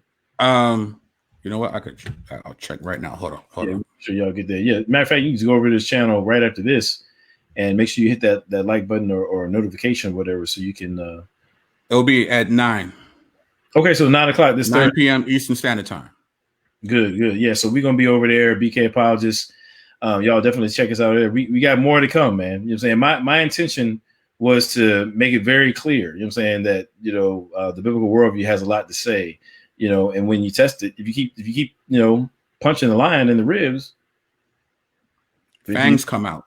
That's what happens. So that's what it is, man. But thank you, Phil Fox, for coming through. Yo, also subscribe to Phil Fox channel. Phil Fox is getting some dope interviews, man. I think you saw Phil Fox interview, right? Yeah, I've definitely been on the channel. Absolutely. Definitely, man. Definitely. So, shout out to my mods as well. Nate 2D2, D New, the whole Patreon family. Love y'all. Y'all know what it is. Love God, love people. Take care of the things that God blesses you with. Peace. Peace.